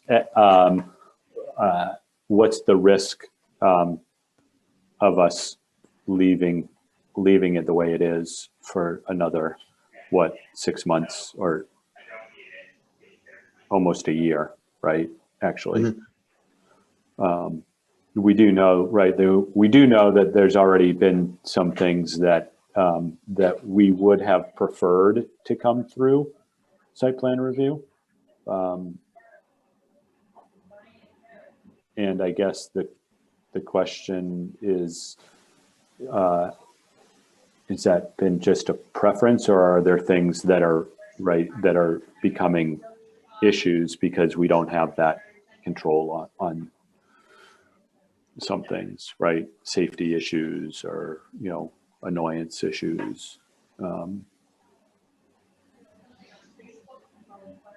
Julie, let me ask kind of a clarifying question that is a little bit about logistics. Is this one thing when you said, should we meet on June 7th and talk about something else in addition? Are you envisioning we would talk about this on June 7th, or are you envisioning that this would require another meeting in June. I hate to perseverate on this, but like John, I'm just very busy, and I just if you're saying, Yeah. hey, we could talk about it, you're prepared to bring something for us to discuss in just a couple weeks. It's like, all right, well, let's give a go at it, perhaps. But if that's not possible, then maybe we push it off. No, I can definitely, I think that you asked the right question. So we can talk about it more on June 7th. I can bring something. I have one idea already worked out, and then like another idea I'm like thinking about. It's probably like 3 or 4 more different ways to do it. And then you can decide then if you want to just try to have a hearing in July. And at that point, we'll know more about what your standing July meeting agenda is going to look like, and whether we could fit that on there, or whether we might need to add another meeting in the summer at some point. Either, typically we do the hearings for November and June, or at least we start them in June in case they get continued. But, we could talk about that then. We'll know more about your schedule. So this could be like that other second thing we talk about on June 7th, if you feel like having a meeting that goes beyond just the outdoor dining application. I do think, and thank you, Heather, for the question, because you're obviously thinking about it the right way, and I was not so clear on it. I do think that we should have this discussion on June 7th to hear what your thoughts are, sort of how to address this issue, or some ideas to address this issue, and then figure out how we want to move forward. I think that it would be worth that extra time spent. Okay. And then at that time, you can decide if you think it's ripe enough and ready and we want to have a hearing and try to get it to town meeting, or if we want to just wait. Yes. Okay, that's great. The other big thing that I want to talk about is, you probably all have heard this, the pandemic's over next week. Just kidding. Sorry. On mute. Hold on. So the state of emergency is being lifted on June 15th. You actually have a meeting on June 14th. So that'll be your last meeting that you can do exclusively over Zoom. When the state of emergency is lifted, the prior open meeting law goes back into full force and effect, which means that a quorum of you is required in person. People above me on the pay scale in town hall are working with IT to try to figure out how we can accommodate in-person and remote in a two-way capacity. Members who want to attend remotely after June 15th need to be clearly audible to everybody else who's in person in the room. So we need to figure out how that's going to work, and to allow for that two-way participation. And I haven't been privy to those conversations, but I have been like thinking in my mind, like, how would this work? And like, I know teachers have been doing stuff like all year. And then I was thinking, do those of you who come to town hall need to also bring your laptops and log into Zoom so that people who are remote can see you and hear you? I don't know how the select board room is microphoned really. And, so there's a lot of stuff to figure out, that we might not really need to worry about that until your July 12th meeting, since your June 14th meeting is going to be right before. Which is kind of actually nice, I think, from my standpoint. Like, we have a little extra time to try to figure that out. But I did just want to make you aware of that. That's coming. Good to know. So. School will be out. Can't we you just use some of the equipment from, I don't know. They've been doing this in the schools in some way or another. And I'm imagining that town hall can just learn from what's been done. Right. Right. Yep. And maybe it means we need to have meetings not in the town hall for a while, but in some other facility. I don't understand why this is so complicated. If the select board's meeting room is set up for broadcast and RCTV is broadcasting it, why can't that stream? I don't need to, and then we could have a monitor in there that had the Zoom window open for the meeting, and that's how the people who aren't attending would be seen. You'd have your Zoom window open. Right. So yeah, maybe I'm not understanding all the details, but like all the people remotely would like, so Nick, you're really soft spoken, right? So if you're sitting at the table and you're not logged into Zoom and you're talking and I'm on Zoom dealing with all the people who are remote, they might not hear you. That's, you know, you can't catch They're a baseball also watching a game on TV, so you have to play the game. Right. So there's just I'm not a tech person. Sure. I'm I'll sure wear the you know headset that. the whole time. But so. But the good thing is they need to figure it out for the select board first before our meeting. Right. Yeah. Right. Great. And I'm just trying to think if there's anything else. Julie, I had a question for you. When we had all of those meetings that were sourcing and fact checking on parks and so on, do we have any results of that can be posted? Yeah, so that's a great point, Pam. We haven't done the debrief from the zoning workshop yet. That's another thing we need to figure out when to talk about. Andrew and I haven't even sat down and looked at it together. You know, that could be another June 7th topic if you want to go all night.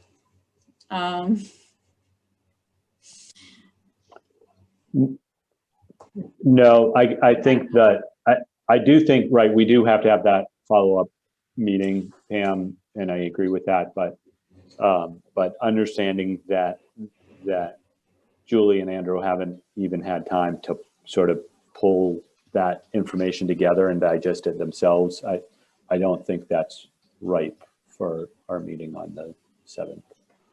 But we do, right, we do need to schedule that. Yeah. That might end up being July if we don't have too many other things. But there's so many unknowns right now regarding scheduling. And I'm really trying to like not have to add meetings for you guys. Okay.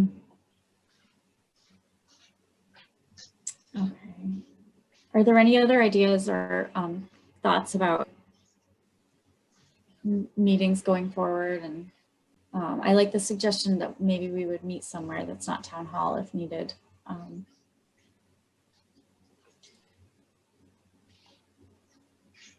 How about Bunratty's? I was going to suggest some tavern somewhere. I hear there's a really nice outdoor space. Right. And then we do have, is it 3 sets of minutes, Andrew? 3 sets of minutes, yes, that Nick graciously spent his Sunday reviewing and provided some comments. But if anybody else has comments, I'll pull them up now. If you are all okay with going over them right now.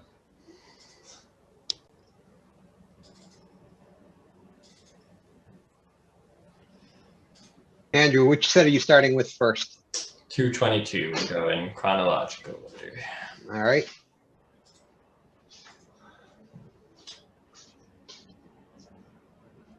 Sorry, let me make sure I opened up the right ones here. Didn't click.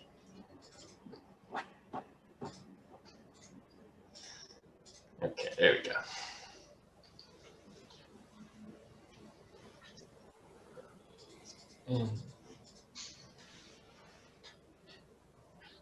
The only comment I had for 222 is on page 5, last paragraph.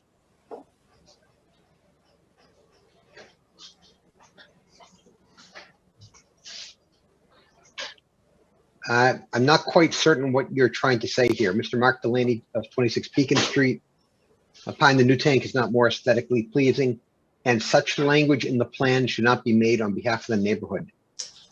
I'm not certain what such language refers to. I think the summary provided by the applicants stated that the tank is more aesthetically pleasing, and that was not the view of all the neighbors. So they were asking that that not be made All right, I don't need that change then, if that's what it says. Or I don't need a change to the language then. That was my only comment for this set of minutes.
I don't have any edits.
Neither do I.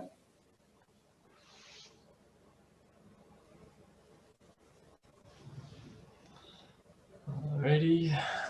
Let me pull up 3.8. Share those.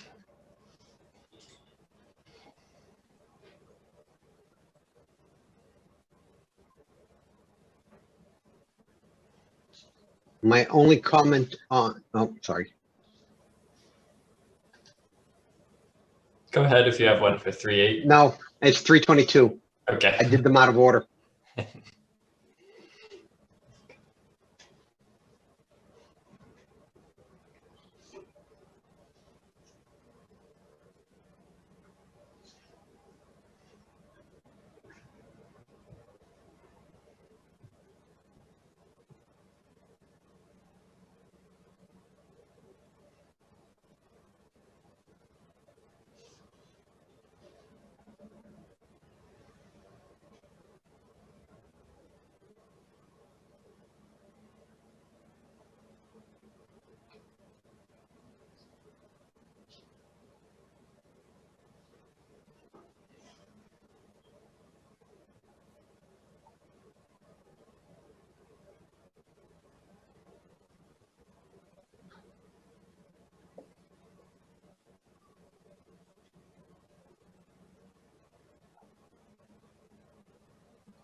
And I have no comments on the 3-8 minutes.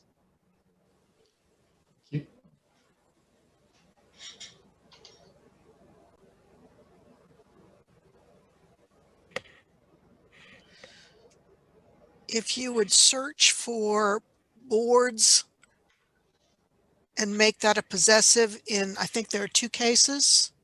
One is starting with Mr. Delaney. Yep. Apostrophe S. And there's another somewhere here, but I can't find it in mine.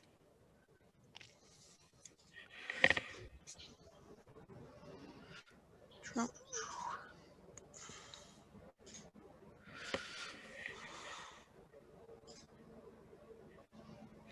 No, it's wherever. There's a second board somewhere here.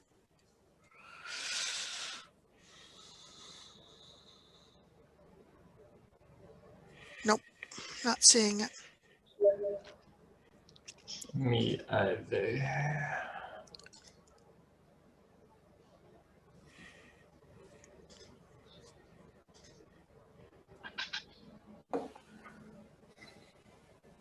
Nope, not seeing it.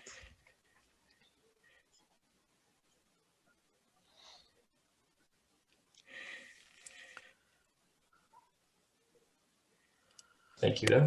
Okay.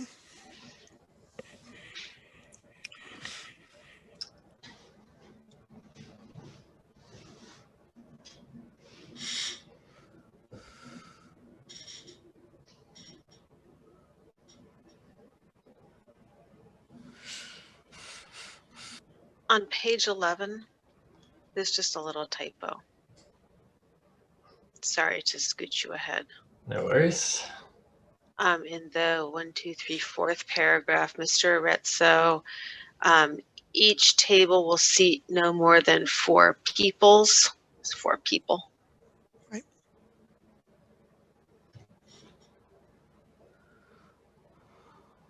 Go up. There you go. Oh, yeah, there you go. Thank you. And I don't have any others. Neither do I. No, that's good.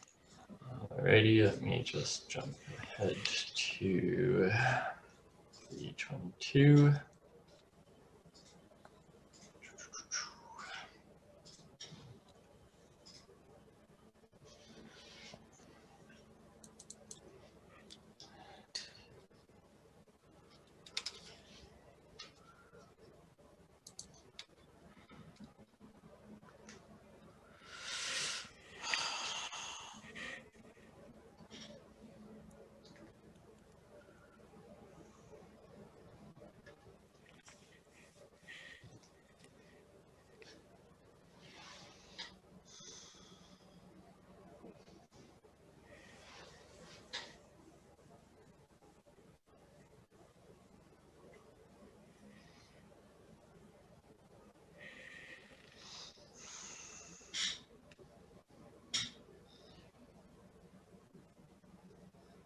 All right, so now you're on 322.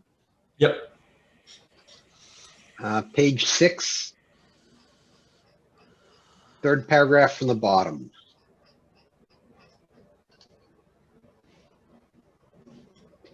Starts with Miss Mercier. The 3rd sentence she asked is open-ended questions. Probably should be if. Yep. That was the only change I had. Thank you. Jump back up to page 2. I don't think that's right. Read the whole thing.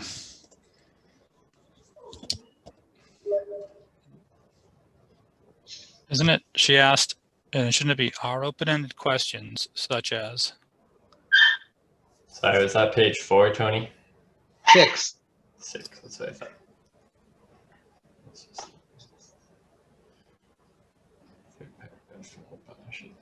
If open questions such as.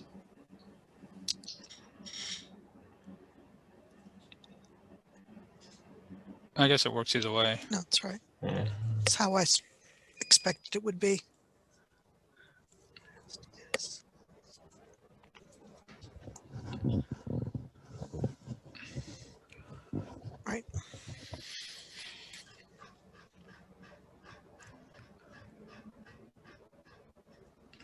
I just noticed you said something I said was successful. I don't really like to attribute things I do success to things. Andrew, Why not? I don't know. I don't think I say that, but maybe. I don't know. Oh, I would tend to agree with that statement. I think it's a strange word. Strange wording. Participation. You can just remove that if you want.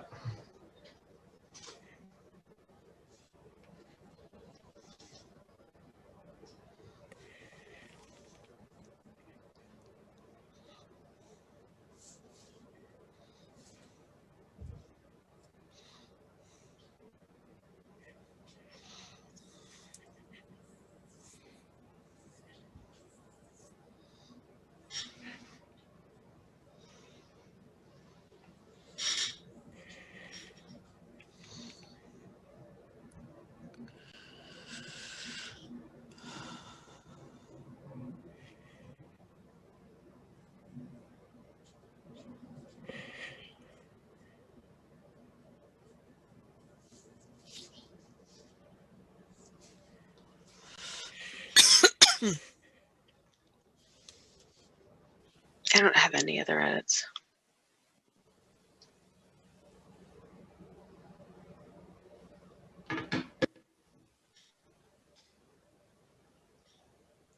Sorry, my computer freezes.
All right, is that all three? That is all Feeling three. good? Thank you all. I believe all were as amended.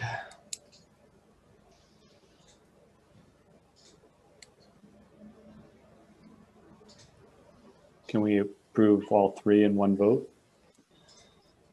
I don't see why not. Anyone So else? moved. Oh, that's so smart. Second. All right. There will be a roll call vote, though. We'll start with Tony. Yes. Pam? Yes. Heather? Yes. Nick? Yes. John, yes.